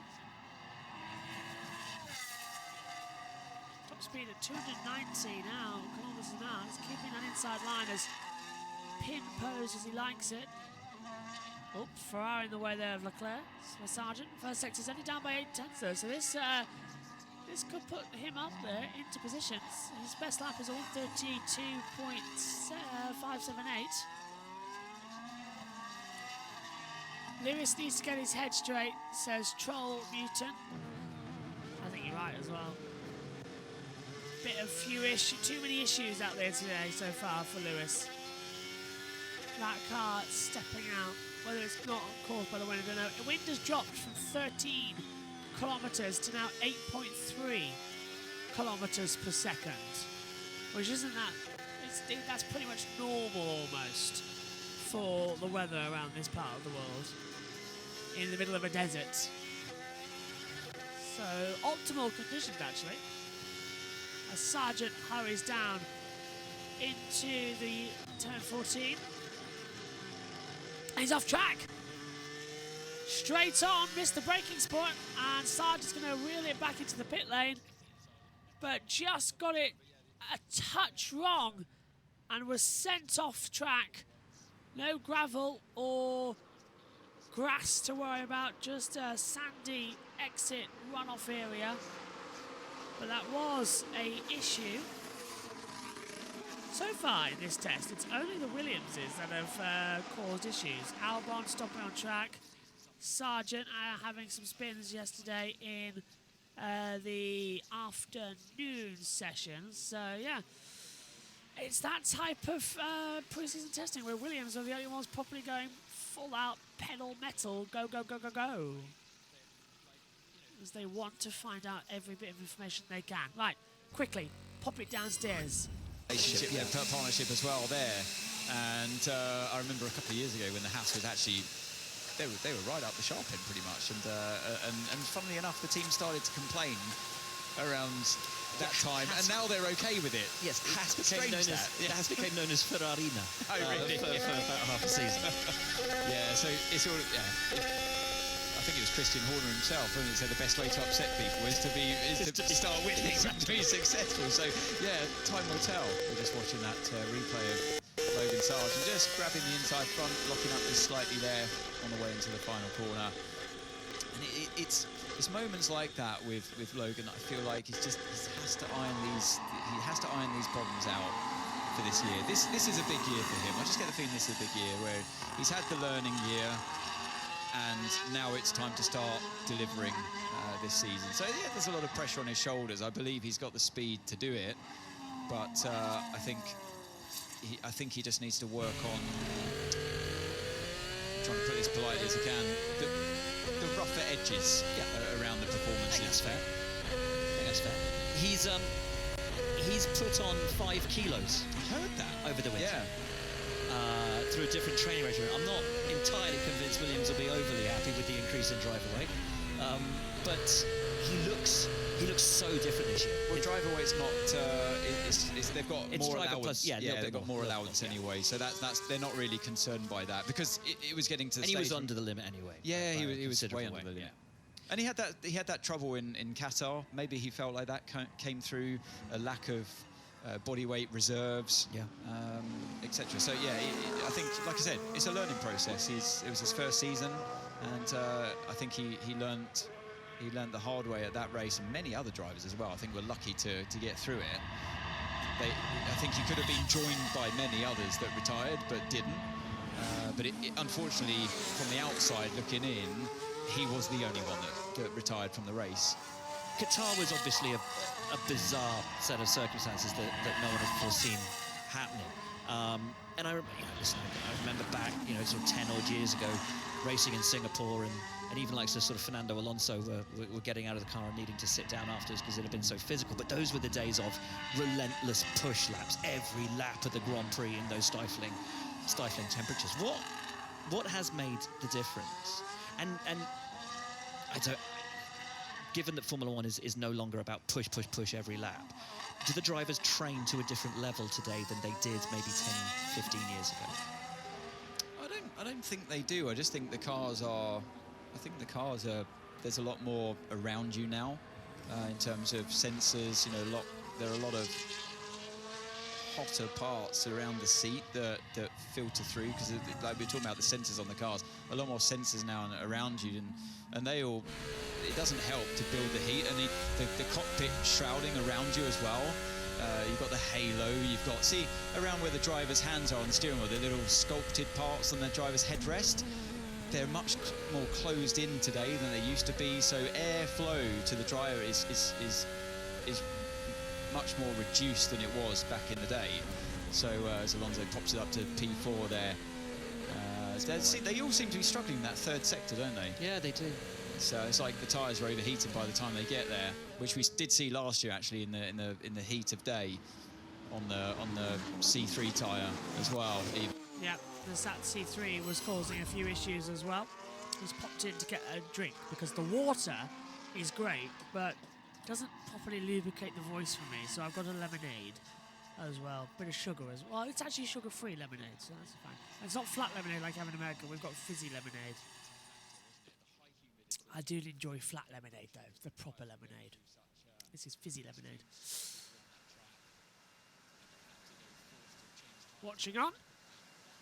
Pierre Gasly has his helmet off. Earbuds in there talking to his engineers. Let's have a look. Troll Mutant on the YouTube chat for USON says Logan doing what he does best, running it wide. And is the track too hot? Yes. Track temperature at 36.6 degrees Celsius. Air temperature 23.1 degrees Celsius. So it's just, it's not in terms of it's bad, but it's hot. That's how we've got it. That's how we got the situation. It's too hot out there to actually push anything forward. But it's nice. It's all fine. It will be fine. That's the key thing. That the circumstance will be better as it comes into it. So, out of the last corner comes Tsunoda up towards the line. On board with him, gives it the welly. 2 hours, 20 minutes to go of this opening morning session. That's because at the end of it we'll have a red flag test procedure where we'll get the reds and then we'll have a light out situation for the first time.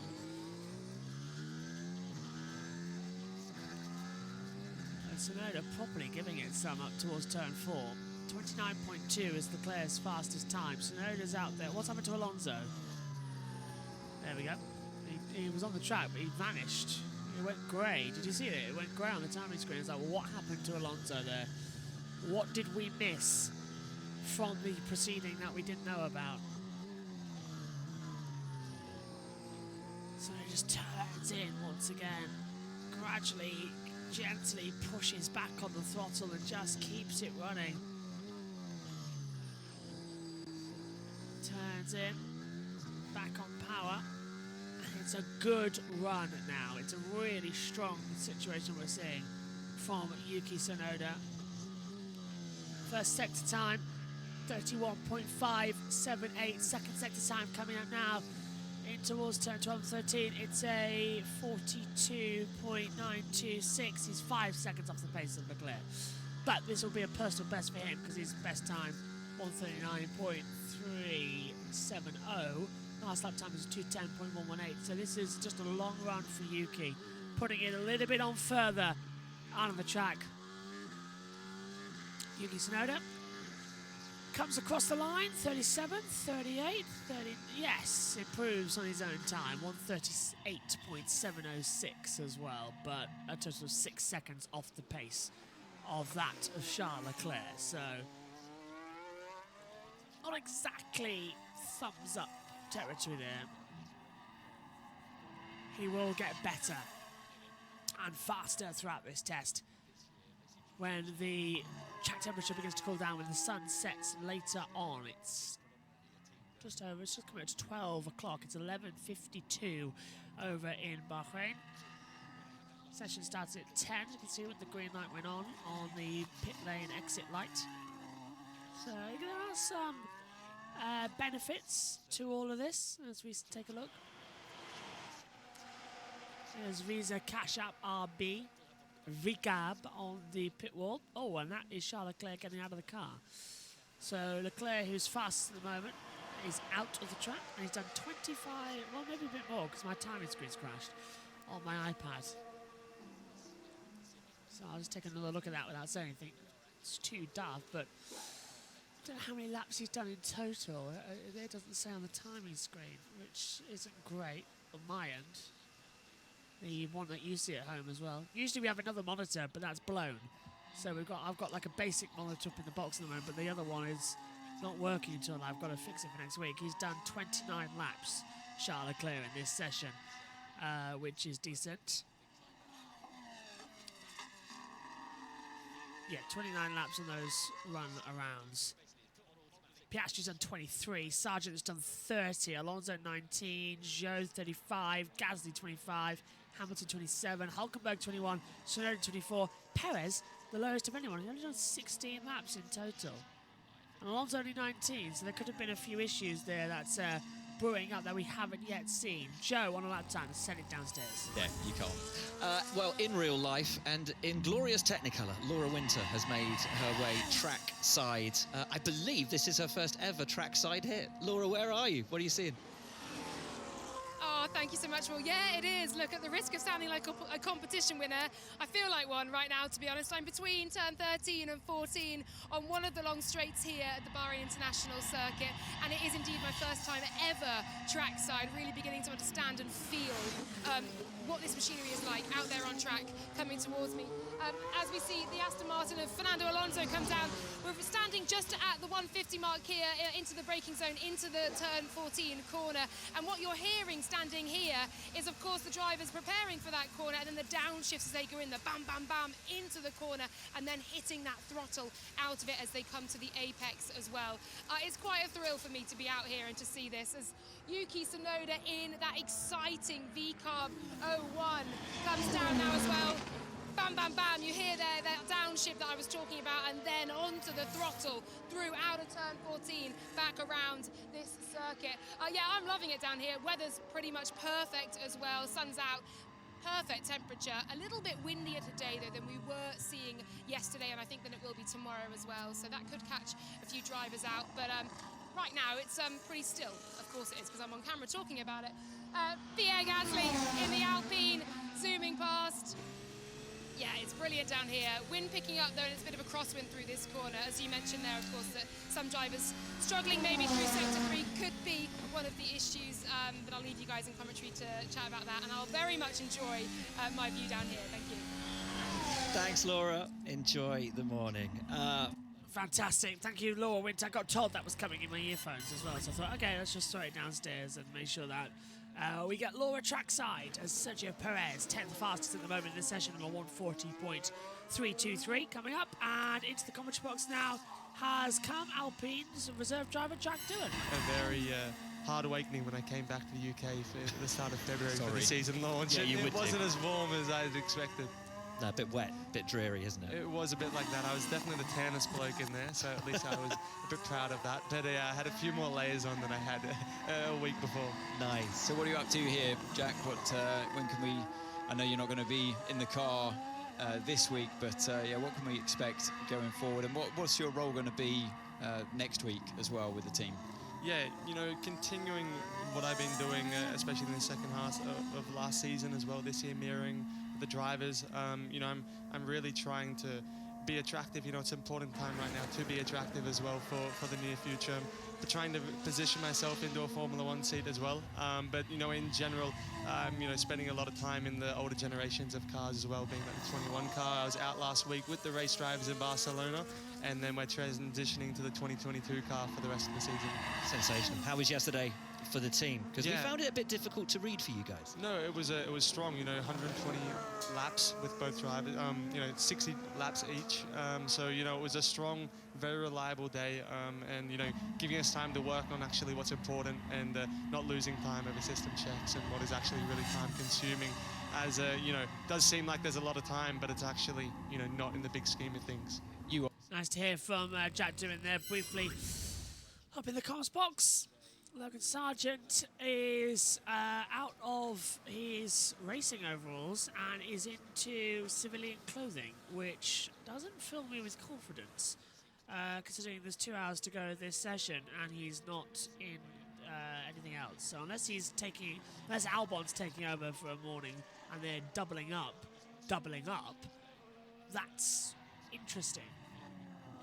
2 hours now, half an hour to change the car over, 2 hours for Albon.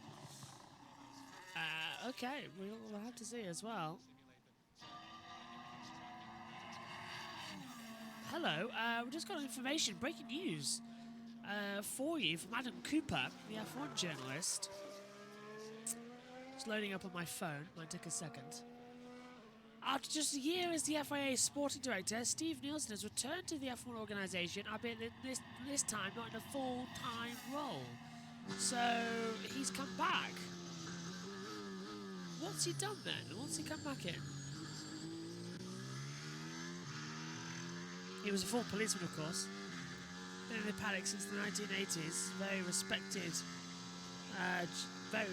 man. Undertakes similar duties that he covered previously, albeit not in a full-time role. So he's coming here to work with the race director, basically. He's Charlie. He's Charlie Whiting's. He's coming in to be Herbie Blash. Yeah. So he's coming in to be Herbie Blash. I see what he's up to now. I see what he's doing. Let's have a look at Twitter, or X, whatever you want to call it. Was it? Russia has pulled out of a long-standing deal with the UK, putting fish and chips at risk. Really? Yeah, we're an island. Someone's put, we're an island that is surrounded by fish and grows our own potatoes. I think we're fine.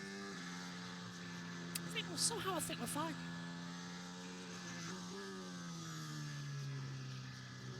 I live in Grimsby, where fish and chips are our bread and butter. We've got a outstanding haddock. Our mascot of the football club is Harry the Haddock. So, yeah, it's like, come on. It's also Mighty Mariner, but whatever.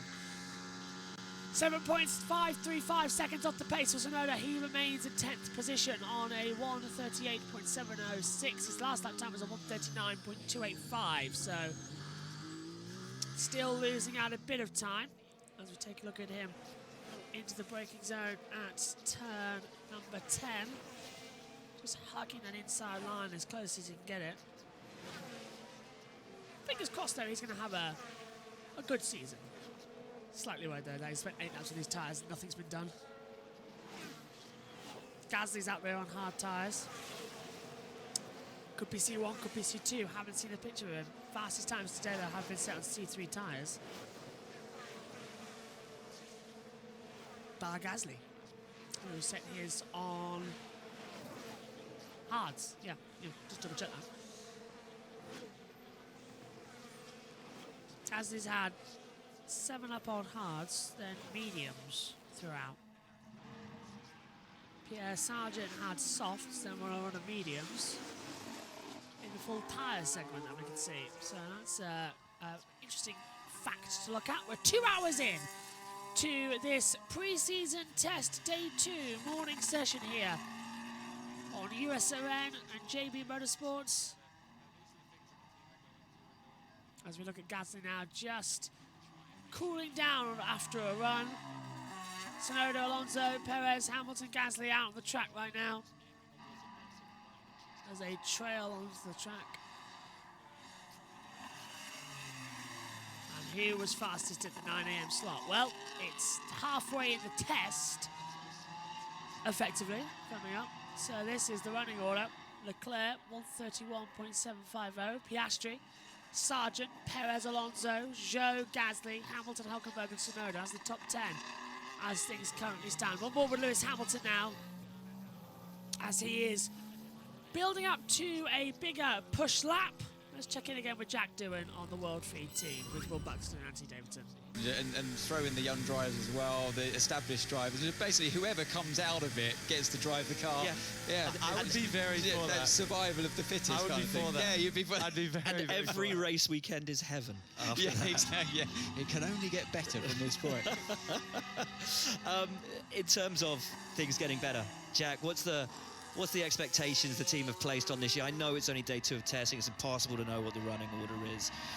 Do you come into these seasons with expectations set, or does it depend very much on how this week goes? I think it's great to have goals. You know, expectation, it also applies unnecessary pressure. Everyone underlying, whether you try and say, oh, I don't have expectation, they have expectations. You know there's places you want to meet, boxes you want to tick, and also, we have partners, sponsors, people that are relying on us to perform well. But to try and outline that now and know exactly where we are, it is very difficult. But like I said before, we had a great day 1, and that's really all we can focus on at this point in time. Looking too much forward into the future, that's even to tonight, to tomorrow, and next week. Right now, all we have is here and now, and that's going good for now. So, as well, the season is very long. As we know, we've seen teams like McLaren last year have a shocking start to the season in Bahrain, looking horrid and ending as one of the strongest teams. So we also know the potential that there is to come from a potential different package. So, we're keeping our minds open, and we're hoping for the best. We've seen all the teams improve, Alpine as well included in that. The cars generally look a lot better as we're with Hamilton through turn 11. He's on a personal best in the first sector. Let's see how it is in the second. But Red Bull do seem to have found, at this stage, I know it's early days, they do seem to have found more than most. Therefore, you have to start looking at the car and say, where can you improve further? You say it's going well so far, everyone seems happy, but if the goalpost moves on from Red Bull, they're the benchmark. What part of the car would be, is it just more downforce? Is it a balance thing? Where's the team looking to next to make those improvements?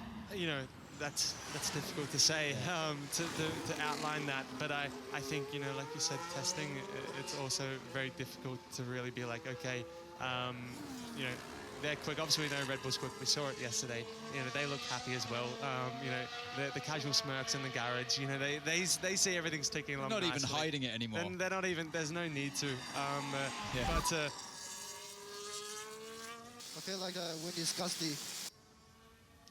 Yeah, that was one thing I noticed, to be honest, when I drove in was those flags and how much they were moving. And I tested here at the end of last year in the A521, and it was very windy. And we can change from morning to afternoon, the difference of 2 to 3 seconds, especially with the wind around here. So I'm sure that's not helping. But getting back to the testing and what we were talking about, we've got a difference of the top 10 drivers of 7 seconds right now. So everyone is running, everything under the sun.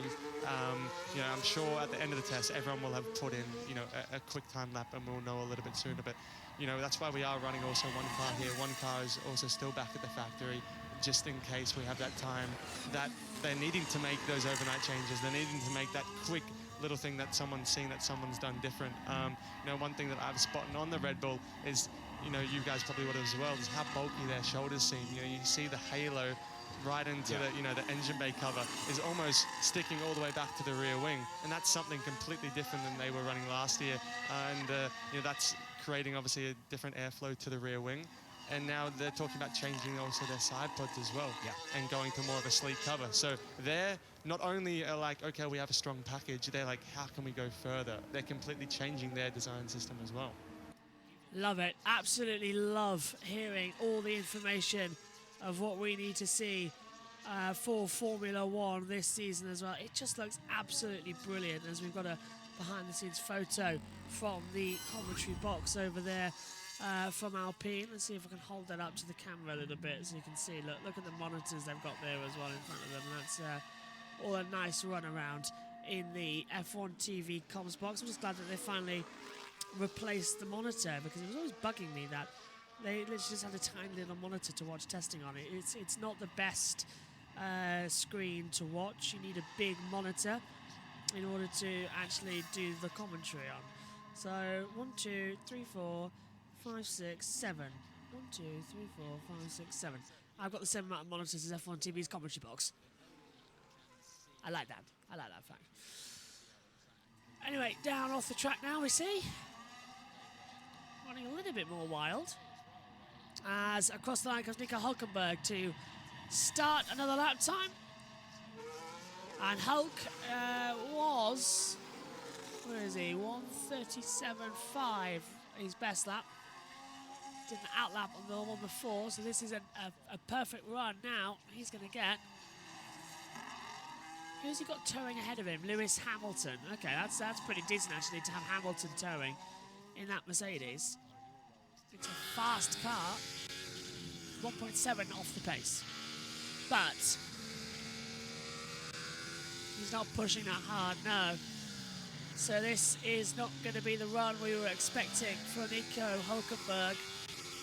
Again, just lifting off, not having full power, not wanting maybe not to use full power.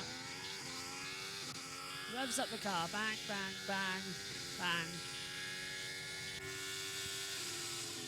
Just pushing like crazy, absolute crazy as well. Housley's performing.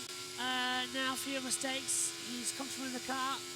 He's got up to 6th fastest on a 1:33.225. Did that a few minutes ago. He seems to be having a few less issues with the car, which is big thumbs up, in my opinion. But it's his first run in this. It's his first run in this Formula 2024 car, so it will take time. It will take a lot of time to get it right. Just hearing on board the downshift of Hulkenberg coming into turn 1. He's practically just done. Okay, give up now. That's it. That's as much as we'll do for this segment of the track. Just casually takes it through pushing. Not a nice job with the coverage. Loving the live. It's getting strong now. The wind is He's up and down. You're right. Now but he's up and down. I guess the wind is getting stronger now, as Yuki said. And yeah, it is. The wind's getting also natural with the live coverage. Loving the live. I'm glad. I'm very happy you enjoy it. Yeah. Usually we're on JB Motorsports and JB Motorsports 2, but both received a copyright strike. One from Dorna, one from Fom. Dorna's was an accident. Fom's was being mean, and they said that we were using Qatar Grand Prix. Rubbish. So Matthew Owens very kindly lent us USON. And we're on Instagram on JB Motorsports IG, Facebook on Joshua Birch Motorsports. We're trying to change that name. And here on USON Live. And delayed coverage on JB Motorsports, of course, as well. So, yeah. Just follow the hashtag. You'll see us on our Twitters and Instas. That's why the hashtag's there. But thank you. That means a lot. Because we faced not doing day 2 live at all anywhere. But to do it in 3 different places with, of course, delayed coverage on the main channel, that means a lot, so thank you. Leclerc, 1:31.750 from Piastri now. Now, where did we just see, as Carlos Sainz is watching trackside, trying to see who he's with. He looked very familiar. Blimey. Anyway, have a look what Hamilton's time was in the last lap. 1:36 last lap time around, so not a big improvement. Hülkenberg, 1:49. Not finding the grip. Charles Leclerc is coming out on the track, by the way, just to let you know. He is in exit of pit lane and will continue to rev up and leave gently. Tsunoda crossing the line. What does he do with time? 1:42.64, 2 seconds off his own personal best time. So out of positioning once again, unfortunately. There is Felipe Drugovich, reserve driver for Aston Martin, watching on the pit wall. On board with Fernando Alonso now, as he rages down towards turn number 1. Down the brakes. 310 kilometers an hour to 70 kilometers. Back on the power, already full throttle, DRS open. 8th gear as he approaches turn 4. 300 kilometers an hour brake. 4th gear, flick the car into the right. Gently put half throttle until you get to the exit curb, then push hard down. Down to 5th gear through the sand dune section at 5, 6 and 7. Into turn 8, down 3rd gear. Flick the car in, now rise up, full throttle. 7th gear through turns 9, flick through, then trail brake. Into turn 10, down to 2nd gear. Back on the throttle, careful not to spin it out at the rear. DRS open, run down towards 11. 8th gear, down to 5th. Flick the car in through 11. Back on the power, careful of the exit curve, it can drag you off track. Turn 12 is tricky. Take too much entry curb. The car will be unbalanced, it spits you around. 13 the same, the exit curve gets you, and it's hit Alonso a bit hard there, but he's still personal bests. No DRS on the run down towards turn 14. You're on ERS battery deployment. Flick the car in, 4th gear, exit, back up 5th, 6th, 7th, DRS open, 8th gear as you just cross the line, and Alonso from 5th stays there. That lap time was a 1:33.399 as well. His fastest time was a 1:33.053. So, fraction off the pace of his own best time. Peter Bears here with Lawrence Thanks Presser. very much, Will. Glorious conditions out here, Peter, on a day that follows some impressive running from RB yesterday. I don't want to get ahead of ourselves because it's only testing, but you must have been pleased with the efforts of the team on day 1. Absolutely. Team has done an amazing effort. We had a very intense pre-season, with the rebranding and getting everything right, preparing a big launch event for Visa Cash App RB, and now to finally, be here at track is really what we've all been waiting for. And yesterday went quite well. I mean, we went out, we had no big issues. The car was ready, so the team has done an amazing job. And both Daniel and Yuki felt, well in the car, and they didn't report any major issues. But as you said, it's early days, gathering data, learning about the behavior of the car, and so far, so good. So you mentioned that winter and it being a big one for you guys. There's so much change going on. You're growing the team so much, so many technical signings as well, with Alan Permain joining Tim Goss. It's a big project. You must be pretty excited about the prospects of what you could achieve here down at RB. Yeah, I mean, we had, huge support from the shareholders in pushing the team forward, and we're super happy now to have a Formula One team that stands on its own 2 feet. And we're adding people. You mentioned a couple of names. We actually have a couple of more as a surprise coming. And but really, that's the ambition, and we had, Laurent now joining, which was also a big help. And with him running the tech and sporting team, and myself focusing a bit more on the business side, we work together well as a team, and we're super excited, to be here now with new partners, a new name. It was also a big process to get all of that done. Looking at just the legal work, the amount of legal work that goes into that, from changing the company name, changing the team name, getting all the contracts signed, ordering the team kit. There's so many little things that you need to consider, and to be here finally in Bahrain, and it looks right, it feels right, and yeah, we're happy to get going now. Well, I'm imagining then, with all that you had to do, you didn't get much of a break over the winter. Yeah, well, luckily we have the FIA shutdown now over Christmas, so yeah, that gave us a small break of a week, but yeah, the rest of it was full out. Everybody working at like 1,000 miles an hour, really, to be ready for the start of the season. Now, looking back at last year, and it was such a push from you guys when you were known as AlphaTauri with the development, went all the way to the last race, brought a new floor to that last race. You didn't want to finish last, wanted to finish as high as you could do. How much do you think that's going to give you a bit of a bonus stepping into this season, because at least you've got a good platform, you pushed all the way to the end, and how much of a challenge do you think that will be for the rest of the year? Yeah, so you're right. Last year we had, you know, it was a maximum push. We brought updates to basically every single race and trying to, you know, understand the car, better understand the concept of the car. And we had even, you know, on the very last day before Abu Dhabi race, we were flying in the second floor because it literally came out of the factory. And so unfortunately, I think in Formula One there's no such thing as a buffer because all the others, you know, they won't sleep. And we had, you know, as you said before, we've added people, we've restructured the team. So for us, it will be also a focus on making sure that we get everybody to find its place again, you know, making sure that, you know, all the procedures are well fine-tuned and well oiled and working smoothly. In terms of technical, you know, developments, we had, you know, I think what we've realized last year is we finally understood our car better. We've added some parts, some new parts here for the test. And again, today really is about understanding, you know, the behavior of the car and the potential. Yesterday, Yuki and Daniel said that they think there's a bit of potential in the car. It will be a lot of work in terms of setup. That's definitely something that we'll have to focus on over the next couple of days to be ready for next week.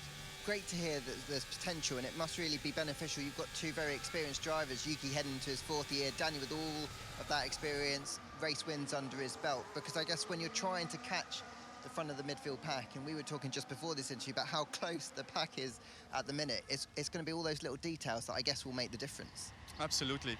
Yeah, we quickly spoke about Abu Dhabi last year. You know, if you're looking at the qualifying times, you had literally, you know, 10, 15 cars within 3-4 tenths.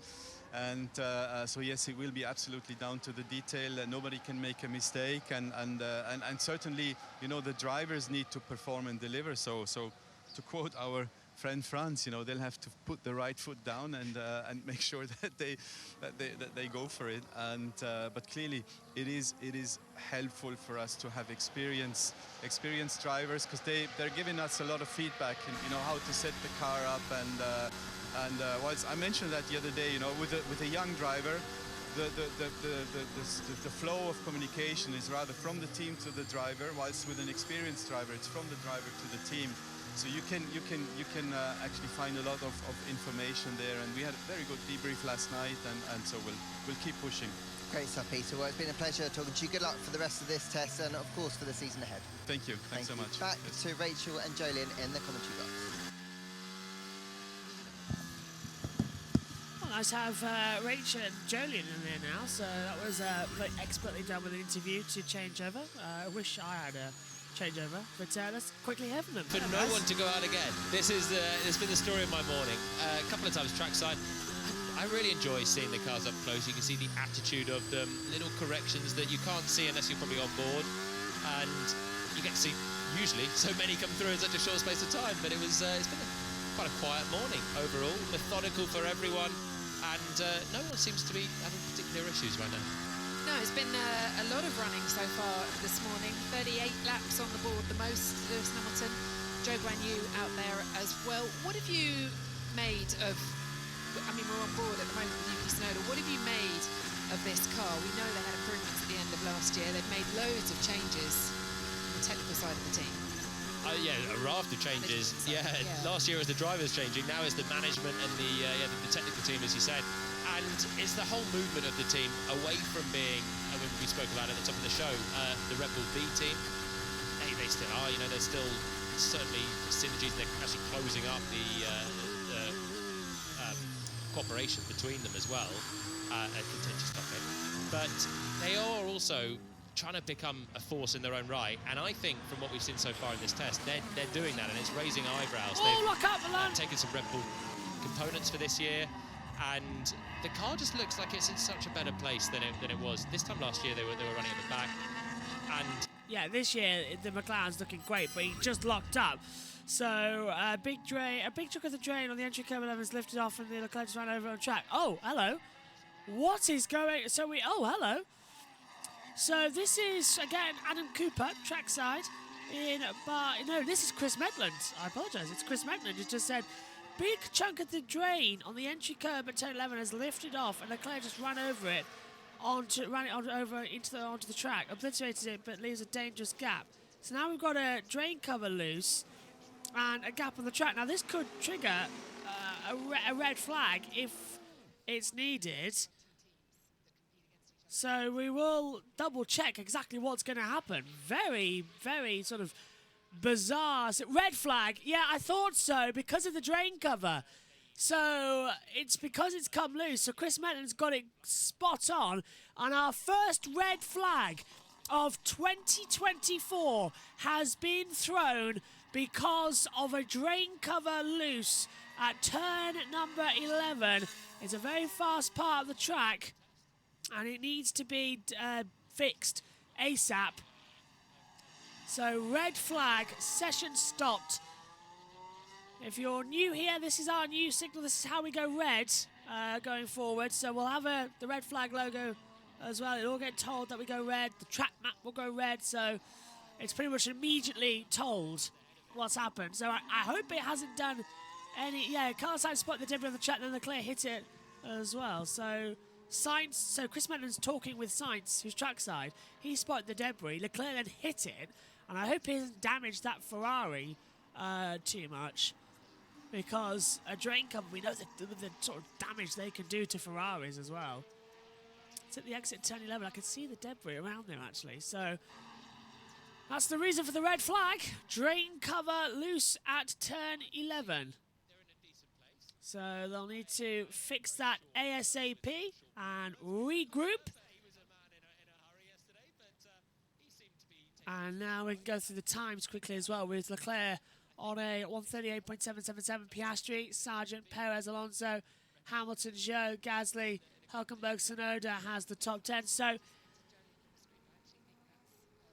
high mark on the track as opposed to some debris. We're just waiting to see what has caused the red flag. There was definitely something ran across the road as it as ran Hamilton, across, well, it was forced across the road. Right, Hamilton came through, and the disruptive airflow caused it to. It was. I'm not saying this is an animal on track, not one of those ones.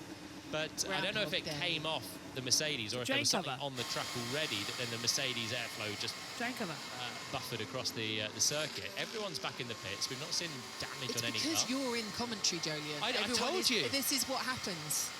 I'm cursed today. Yesterday, I had a great viewing platform to watch the cars on track, the setting sun, and it was too good to be true. I've come back today, out on track, I see very little. You could have told me before I came up here. I'm into commentary, and right, here we go. So you've got the McLaren and the Mercedes. Watch the left-hand side, and so is this debris from Hamilton's car? Going off behind it, but when you saw the start of that picture. So session will restart after track inspection. Okay, yeah.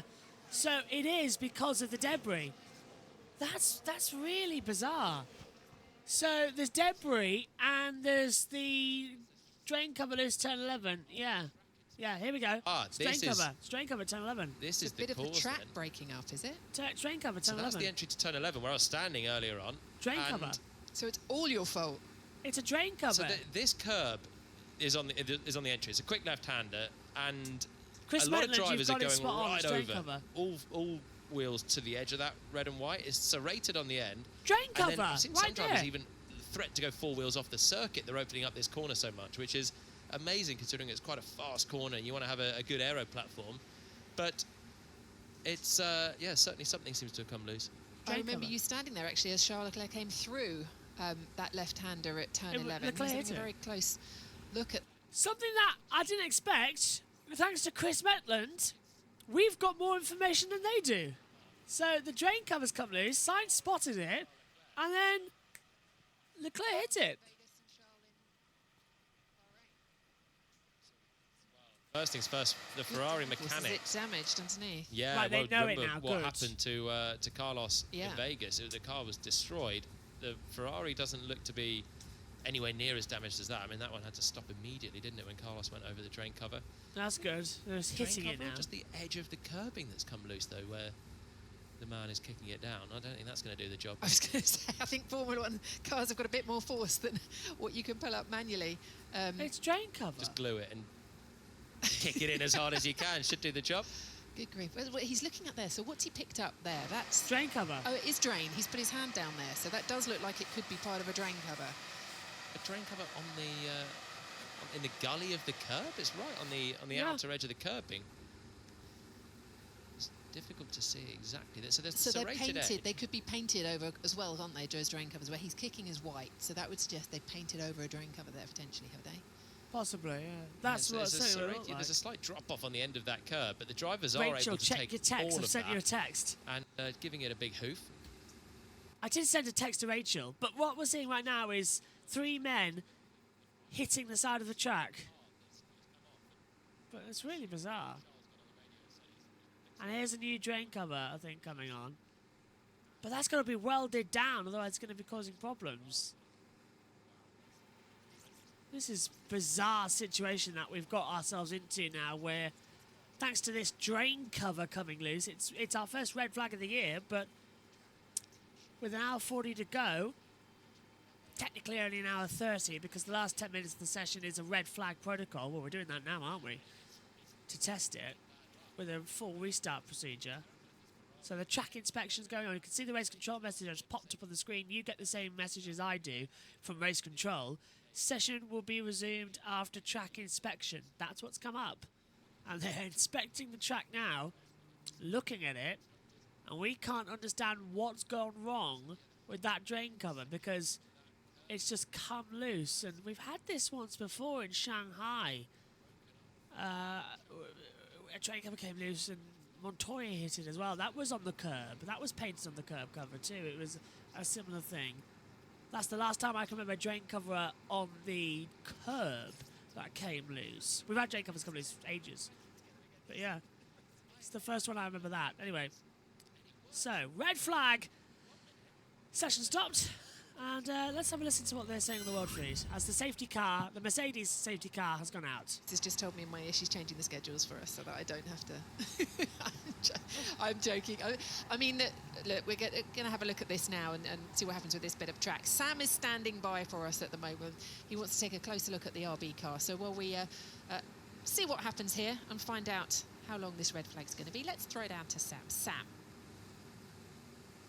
Well, I thought now would be as good a time as any to take a more detailed look at some of the cars out on track. And I've picked out the RB because we had that lovely interview with Peter Bayer just a few minutes earlier. And this is the new RB car. Its official name, the VCA RB01, or the VCARB 01. The 01's important so you don't get it confused with the Red Bull RB1, the first ever Red Bull car that was used in competition. And I'll start just at the front of this car because it's quite important to look at the big changes that this team has made. And the biggest detail difference you're going to see is, yeah, we're going to be talking about pushing and pulling. It's a pull rod front suspension layout on this car. And the reason that's a big step, when the team was AlphaTauri previously, they used a lot of Red Bull components, and they still do. But on this car, the new car, they're using the current specification, or the RB19 at least, specification front suspension. On the AlphaTauris, they used an older Red Bull front suspension system that I think actually dated back as far at least to the RB16 and possibly even to the RB15. So quite an old suspension layout, but the team preferred that push rod layout. But let's have a look at what's going on track, chaps, because I think... Yeah, because we found it. So this is it. So Charles Leclerc running over the curb. We saw Gasly do that as well, and he's kicked out that exit loop. So Hamilton over that engine cover too, and Hamilton hits it as well.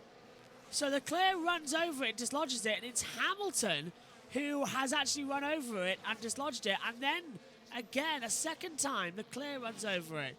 So both Hamilton, so that's why Hamilton's car is up on jacks at Mercedes, because I reckon it's damaged the underfloor of the car. So Hamilton might be in a lot of trouble here in terms of that he can't get back out on track this afternoon. If that's gone through the floor of the Mercedes, then that's in big trouble. I hope that hasn't damaged anything. It is a drain cover though, remember, it's a heavy drain cover. Really strange situation.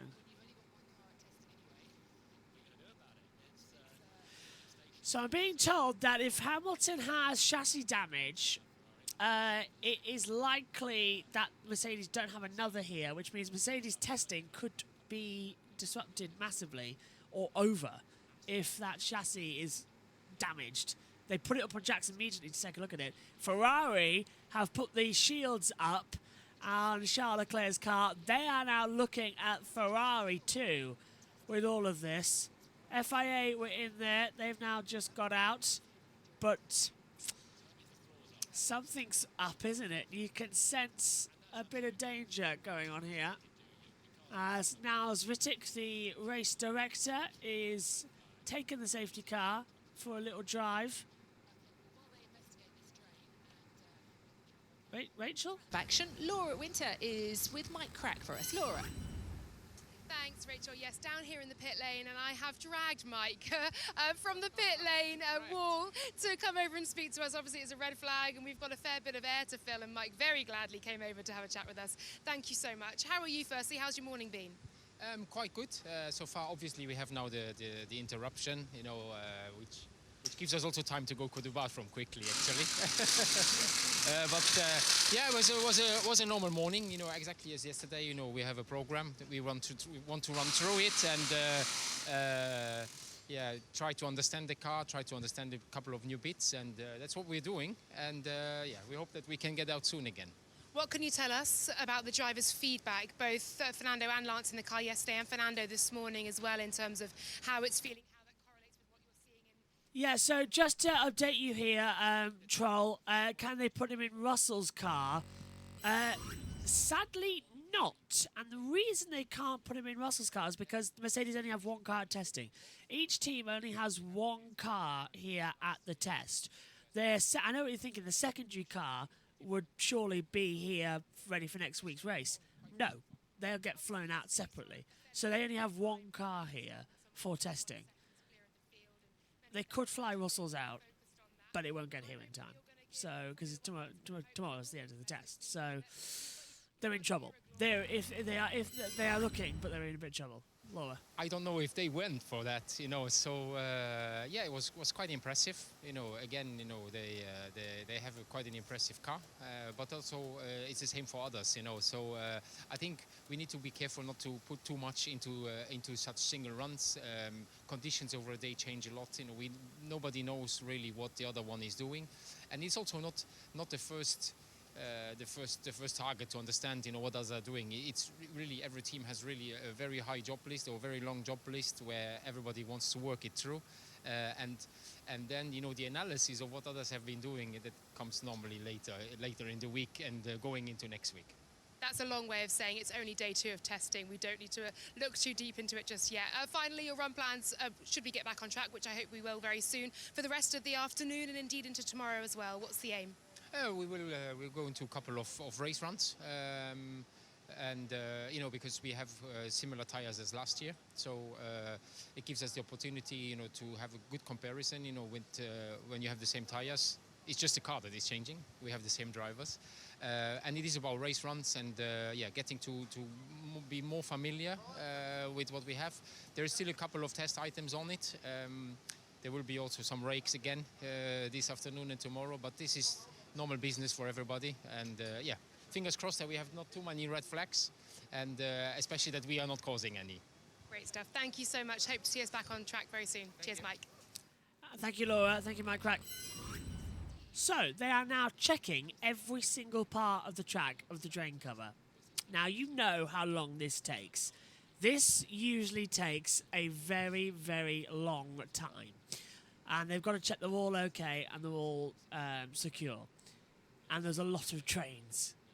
Not as many as at Vegas or Azerbaijan. they're all just on the exit of the circuit here, but they've got to check the track inspection, which could take time, and they're not going to extend the session with a 4-hour session this afternoon. So we are possibly facing the situation that this test morning session might be cancelled.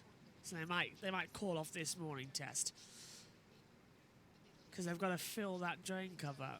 And Lawrence, now as the race director must be thinking, what did I do in a past life to have all these drain cover issues? Think about Vegas last year, and yeah, they're now welding it down. So they shouldn't be too much. If they're quick about it, if they're really good about it, they could get it done. Mercedes now on the floor, literally looking at what's gone wrong underneath the car. And it must have it's caused damage then. Great, so Hamilton's car is damaged. What is wrong with it though, that's the question. And how did it come loose? The drain cover, I mean, you can't expect these things, but this is bad news for Mercedes. And for Ferrari if Leclerc's car's damaged too. Leclerc was fastest this morning. He's done 36 laps. Piastri's done 35. Sargent's done 30. Alonso has done 31. Hamilton 39. Zhou 38. Gasly 33. Hulkenberg 31. And Tsunoda's done 40, most of anybody. Now let's take a look at this once more. So we saw Gasly, and quite a lot of the drivers last year we saw do this, taking the exit, going right over the curb, so you get a good entry line to turn 12. So that's dislodged the curb. That's dislodged the drain cover. Hamilton runs over it and hits it on his right side of the car, and then it's in the middle of the track, and Leclerc runs right underneath it as well. And that would have ricocheted like mad. Now as Vitika's gone in the safety car, he's not there, so he's heading back to race control. And then we saw that piece from Hamilton drop off at turn 1 as well. So yeah, Tsunoda's getting out of the car. I think he knows the deal here. Early lunch for everybody, it looks like at this point. I would not be surprised if they need the next hour and a half plus the hour lunch break to make sure the track is safe, to make sure everything's okay, and go from there. I would not be surprised if day 2, session 1 gets suspended. So, yeah. We'll have to have a look and see what they're going to do here. Ferrari on the pit wall. Just checking on everything as well. It's so bizarre. Let's take a look at this from Charles Leclerc. Laura's down in Ferrari. Yes, I am. And look, speaking to some of the guys down here in the pit lane, they always feel that a day and a half for each driver in pre-season testing simply isn't enough, and this is obviously eating into everybody's track time. You were mentioning, of course, that Charles Leclerc was the driver who went over that. I can tell you, I walked down here to see if they were doing any work on the car or what work might need to be done, and the barriers are up here at Ferrari, and that means that the floor is off this car. So whether that's a simply precautionary check for Ferrari or indeed an indication that work is needing to be done, I'll try and find out down here, but this is the state of affairs at Ferrari during this red flag. Thank you, Laura. Yes, as we were saying, yeah, the screen's up means the floor's off. So the fact that we could see what was going on at Mercedes means they're not having to do that as yet. And as you were saying, Jolien, they're just having a really good look and to see maybe where that carbon fibre came from that we saw flick up. Yeah, they need to find out where that is ASAP, because if it is a bigger problem, then they're going to take the floor off. And if the covers go on at Mercedes, we then know there's a problem. This is. We've had this before. I seem to remember we had a test at Bahrain before, and we lost some running due to something with a red flag. And they extended the afternoon session a little bit. Maybe it was back in 2021 pre-season testing, but they extended the running a fair bit because it just needed to happen. They couldn't let the session run because we lost 90 minutes in the morning. How long's the red flag been out? 21. The red flag's now been out for 20 minutes. That's a big, big loss on the time now. Yeah, red flag came out 12:21 over there in Bahrain, and then the message came through at 12:24. The session will be resumed after track inspection. But yeah, not liking this. Oscar Piastri getting out of the car, just taking in everything, making sure everything is okay, and we'll be getting set to head out onto the circuit soon. Fingers crossed, anyway, before he hands over to Lando Norris this afternoon for his run. Sam Collins, I think, is going to be looking at all this information, so we'll keep an eye on him. But I'm trying to double, triple, quadruple check as much as I possibly can because right, the safety car is back in the pit lane, but the course car is now back at turn 11. Is that Niles Vittic? No, now it's driving away. So the race control car is now out the circuit. Isn't Niles Vittic driving that? Has he gone back out there again? Or is he swapped cars? No, it's not Niles Vittic. It's the course manager. So it's the circuit manager that has now gone out in the race control car to take a look at this. Literally, I think they're going to sort of weld it down. We had this in Vegas and delayed everything for hours and hours. And that's what I worry about, because if there's a drain cover loose there, they have to go check every other drain cover around the circuit. And it takes an absolute age to do that. Ferrari have opened up the covers. The floor is back on at Ferrari, which means it's good news, because if it was a bigger problem, they would have remained closed for a very, very long time. So, good news for Ferrari. It's not floor damage. They can build it back up, make sure it's okay, and get going. How's McLaren and Aston Martin's progress? McLaren second fastest, 132.328. Piastri done 35 laps so far. And Aston Martin with Alonso's fifth. He's done 31 laps, 133.053. Both of them focusing on race runs before the red flag came out in this session, but doing very well in that order as well. Let's just check Facebook, see if there's anybody there. Good morning, everybody watching on Facebook. Nice to have you. As we keep an eye on everything. Still no sign of the session restarting. And well, it's not going to be for a while. I reckon we're going to lose a full hour here of this test, just filling time.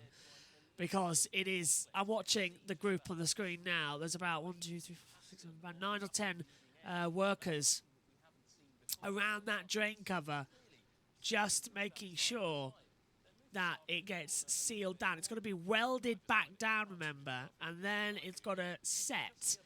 And a single mechanic is just walking around all the drain covers.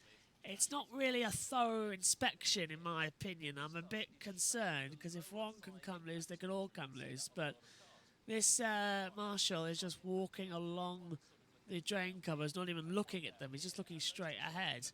So, I don't know. Without the marshals, we can't go racing. But sometimes I think they take their job a little bit less seriously. Not all marshals, but certainly that marshal there, whose job it is, look, where the drain covers come loose, check the drain covers, please. Yeah, and yeah, sure, I'll just walk on the side of the curb and not even look at the drain covers. All fine. Stevie Wonder would do a better job, honestly. Really not happy with that. And now we've got an official walking down another side of drain cover on a FaceTime call with the stewards. So he's on FaceTime call with race control, walking over the curb, checking if there's another drain cover loose or anything. Quite often, though, when you find one drain cover loose like this and a red flag comes out and you do an inspection, you find 2 or 3 more that you didn't know about were loose, and you have to glue those down as well, because the suction these Formula 1 cars bring up, it's insane. Imagine you've got one straw and you suck through it and all the liquid is shot up quite quickly as well, and it drains the cup of... and then imagine you get 2 straws, it drains it quicker, 3 straws, 4, 5. And you get to... So say you have 10 straws and you try and suck the liquid through, it's not as powerful, is it? It doesn't work. But if you've got 5 straws, it's more powerful than 10 straws. That's what it's like having a ground effect car and having a Formula 1 car go over it. It's less is more in terms of the amount of suction it gets. So the air force under the car is the equivalent of 5 straws to 10 when trying to have it, when doing that silly little drink thing that you do. So it just sucks it down to the floor and it rips everything up behind it. I'm 90% convinced that if you laid on the floor and a Formula 1 car went over you, say you were in a little gully and the Formula 1 car would go over you without causing any problems, like it won't hit you or anything. If you laid there and you went under it, it would probably rip your skin off. Just the force of the downforce energy it would create. It would probably do that. Haas have got out of the car. Nothing for them at the moment. My word! That is something very tasty indeed. I've just seen on my screen that we've got for dinner. So they just... I hope we get an early lunch break, actually. It's 9:46 a.m, so it'll be breakfast for me, but lunch break for them over there. Still waiting for a long time. This is filler now. Ultimate filler content in testing. No one's out on the track. No other commentator. And a red flag that's been out now for 25 minutes. Let's go over to the word feed. Component, maybe they were about to change the floor anyway for a test item. It's something that you'd often do in pre-season. So the Ferrari is bolted back together. That's great news for them, and they've not missed any action during that check as well, because sadly we've not had any. Well, we can hear, though, from one of the technical directors in the paddock. Joe Guan Yu's managed 38 laps so far this morning, or today, in the Sauber. 7th quickest so far. This, though, is Lawrence talking to James Key yesterday about the team's plans and the car they have for 2024. So, James, really good to see you, and we've made it through half a day of testing so far. Has it been a good day? Bottas did 68 laps, I think. Yeah, I think for us, yeah. It's a very experimental day today, so there's a lot of things to try. You're not trying to put a lap time together necessarily at this point, but no, we went through the program as planned. Like you say, we got the laps in. Valtteri's feedback was really good, properly in anger with the real tyres, etc., rather than a filming day. And I think we can be pleased with how it's gone. We've ticked all the boxes so far. Those boxes, I guess, are they mostly reliability and just making sure systems working, because we're not chasing performance yet, are we? Oh, absolutely not. I mean, these lap times are, as you know, are worth nothing at this point. But no, it's two things really. It's definitely the reliability, because you just want to make sure that some of the fundamentals are right. In these conditions, is the car cooling as you expect, for example, and all that sort of thing. So there's definitely aspects like that. There's putting miles on everything and just checking everything is lasting as it should. Of course, it's early days, but that first morning will tell you if there's something that really needs some attention. Fingers crossed we haven't seen anything yet, but let's hope that continues. And the second thing is checking the fundamentals of what the car does. So you really want to understand whether the aero is doing what you expect it to do, whether the mechanical changes you've made are delivering, whether your simulator results are matching the track, and so on. So, like I say, it's very experimental. You'll do things this morning and this afternoon on day one which actually make the car go slower, because you're exploring the boundaries of everything and making sure what you expect to happen happens. So it's a very experimental day today. So when you're doing those tests so far, at least, I know there'll be some data crunching to be done later on, but are the early signs positive? Are you pretty happy with the numbers that are coming back, or the way it's responding, I guess? Absolutely. I mean, I think definitely nothing untoward, definitely nothing unexpected so far, which is great. Valtteri, one of his first comments was it felt just like it did in the simulator, which is a really nice thing, to hear. So yes, we've explored some of those boundaries, and it kind of shows that what we expected is broadly in line with what we're seeing. Of course, there's more work to be done this afternoon to explore more of those areas, but so far I have to say the car's doing what we think it should do, which is great news. Now, I know the regs have stayed the same reasonably over the winter, but you've made quite a lot of changes, or you and the team have made quite a lot of changes to the car. Does that put a little bit more focus on those specific elements, like big changes in suspension, for example? Does it put a lot of focus on those key areas? Absolutely. I mean, I think, there's a lot that's changed. Actually, you take the skin off and it looks nothing like last year's car. So there's a lot to assess and check. And it does put more pressure. When you've changed a philosophy, and there's have changed on our car. I'm sure it's the same for many other teams too. You've really got to make sure that they stack up, because they're the things you've got no reference point for. And again, so far so good for us, but it's definitely a time to make sure that you're getting what you expect from things like the pull rod front suspension. Some of the cooling stuff we've done is very different. There's many different areas. So yeah, that's very high on that list. Yep. Got Joe in the car this afternoon taking over driving duties. What kind of thing, if people are watching on telly, should they be looking out for? What kind of things is he going to be working on? So it's very much a continuation of the program, actually. It just gives us another, a second feedback. So there'll be a couple of half repeat tests, I suppose, just to calibrate with Joe's feedback versus Valtieri's. They're normally very similar anyway, so I'm sure we'll be okay.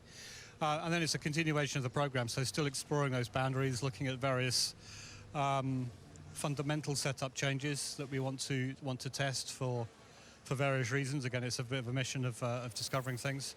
Lots of laps, but sort of arduous, step-by-step approach to everything, rather than let's just put it all together at this point. We'll reserve that till later. Obviously then 2 more days after this to run through. Might we see a few changes on the car? Have you got new bits planned to come here to try and test as the test goes on, or is this kind of what you're working with to try and hone for that first race? No, there will be new bits. Yep, so this is very much a launch spec car. So we've got some new bits to run already tomorrow, which in a sense, will require a little bit of extra work just to do the same as we're doing today. But if everything correlates and calibrates today, then it in theory should okay tomorrow. So we'll cut that down.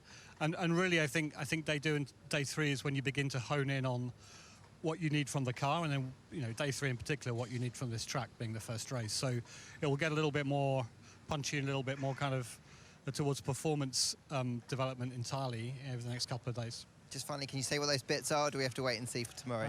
Well, yeah, you won't see all of them. Okay, well, but you will see a few bits and pieces, yeah. Great stuff, James. Well, thanks very much for explaining all that, and good luck for the rest of the test. Thanks very much. Red flag is still out here at the pre-season test at the Shakir International Circuit, the Bahrain International Circuit as well. Red flag came out half an hour ago. I don't know whether or not to laugh or cry. I mean, what do we do here? We've got an hour 17 left on the clock. Realistically, an hour 7, because that last 10 minutes is for a red flag test. They've got to check the entire track. And I swear they found one at turn 1 as well. And I say that because we saw a marshal take a photo and send it to race control. So I'm convinced they found something out there. It's just, it alarms me. It really does, that we've got this issue. Or we've got a problem with things. Fred Vasseur watching on. It looks like as well Sergio Perez car just getting changed over, manifested a little bit as well. Making sure he's A-okay. Timer continues to tick down. The entire track under red flag. And now we just wait. 10 cars have completed lap times as per usual. The 10 drivers out in this session. And we're in the waiting game now to see who's going to be anywhere near quick enough if we restart.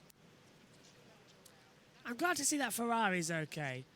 And I hope Mercedes are okay as well, because neither team need to lose track time or run the risk of not finishing testing at all. They need the run around ASAP. But the floor's back on. Cars lowered for Charles Leclerc. Currently fastest on 131.750. Is Matt, P1 and Tommy on? I'd love to see their reaction. They'll do a day 2 reaction, won't they, as well? So I'll go and have a look and see what they're up to and see if Matthew Gallagher's had a heart attack or not. Tommy's probably laughing. Hamilton, though, down in 6th position. 133.225 on his board. Even with glasses on, I'm struggling to read that. Can I read it when it's off? I can read it when it's off, and I can read it when it's on even better, I think. That's weird. My eyesight seems to be better at the moment without my glasses on. Yeah, that's weird. How bizarre is that? Maybe I need some new prescriptions. They're a bit different. Yeah, I can't read them. I can't read those controls messages. Never mind. Keep glasses on when commentating, everybody. That's your Top Gear top tip. McLaren getting ready to get going. If this goes any longer, we'll just have a session we're not resuming, won't we? Ideally, what they could do is to get this time back, because we might lose an hour, they might add an extra half an hour onto the morning and afternoon session and move lunch around a little bit. It's not like we haven't got the time to add back on. The track has lights. We can even add it back on this afternoon if we needed.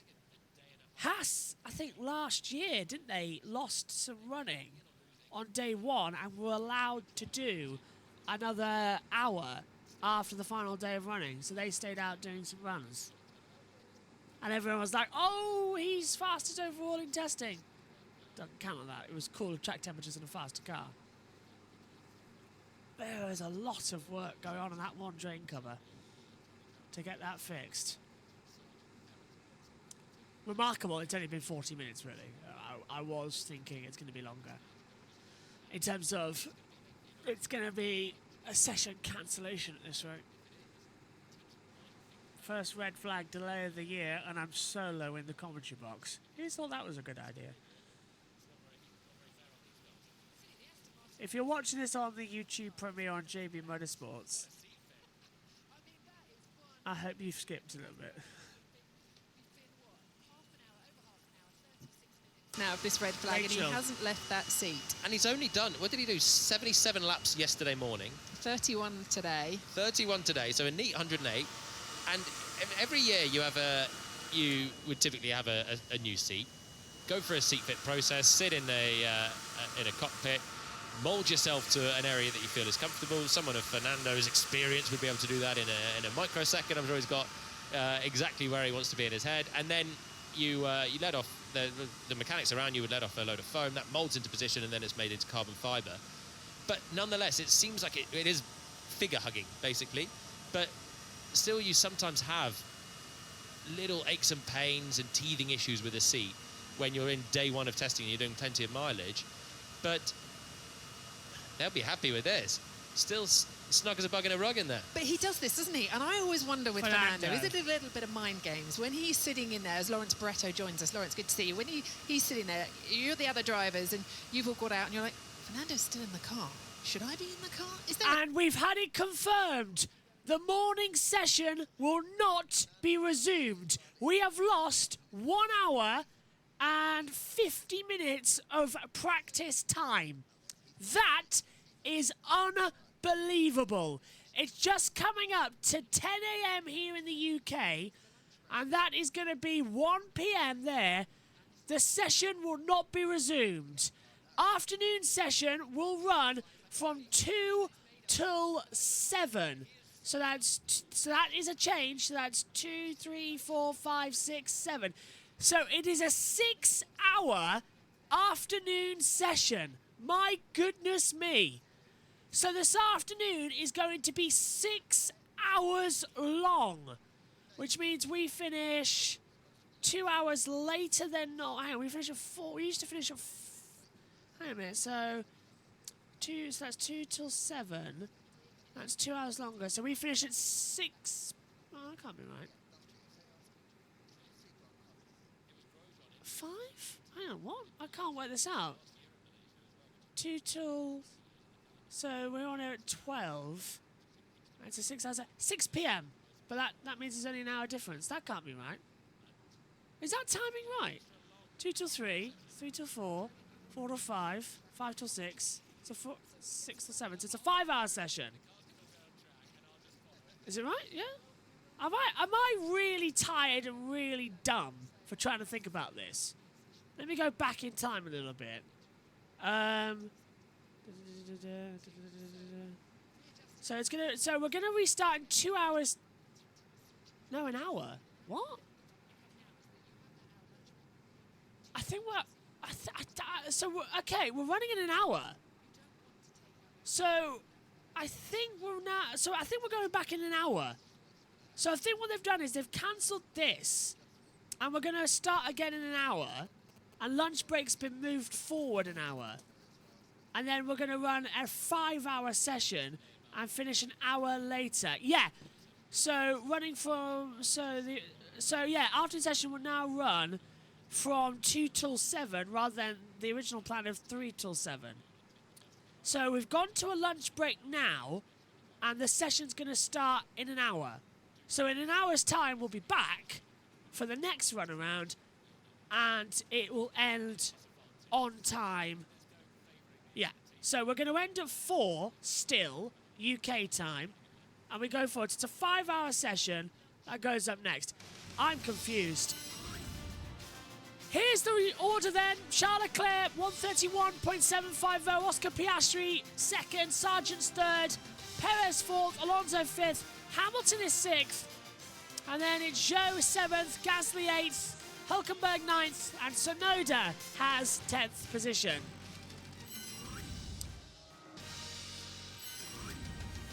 Well, there we have it then, everybody. We've concluded the first morning session of day 2, and it's all changed. An hour lost with the morning session not being resumed. We will get that hour back. This afternoon session will be a 5-hour run, finishing at normal time, but it does change.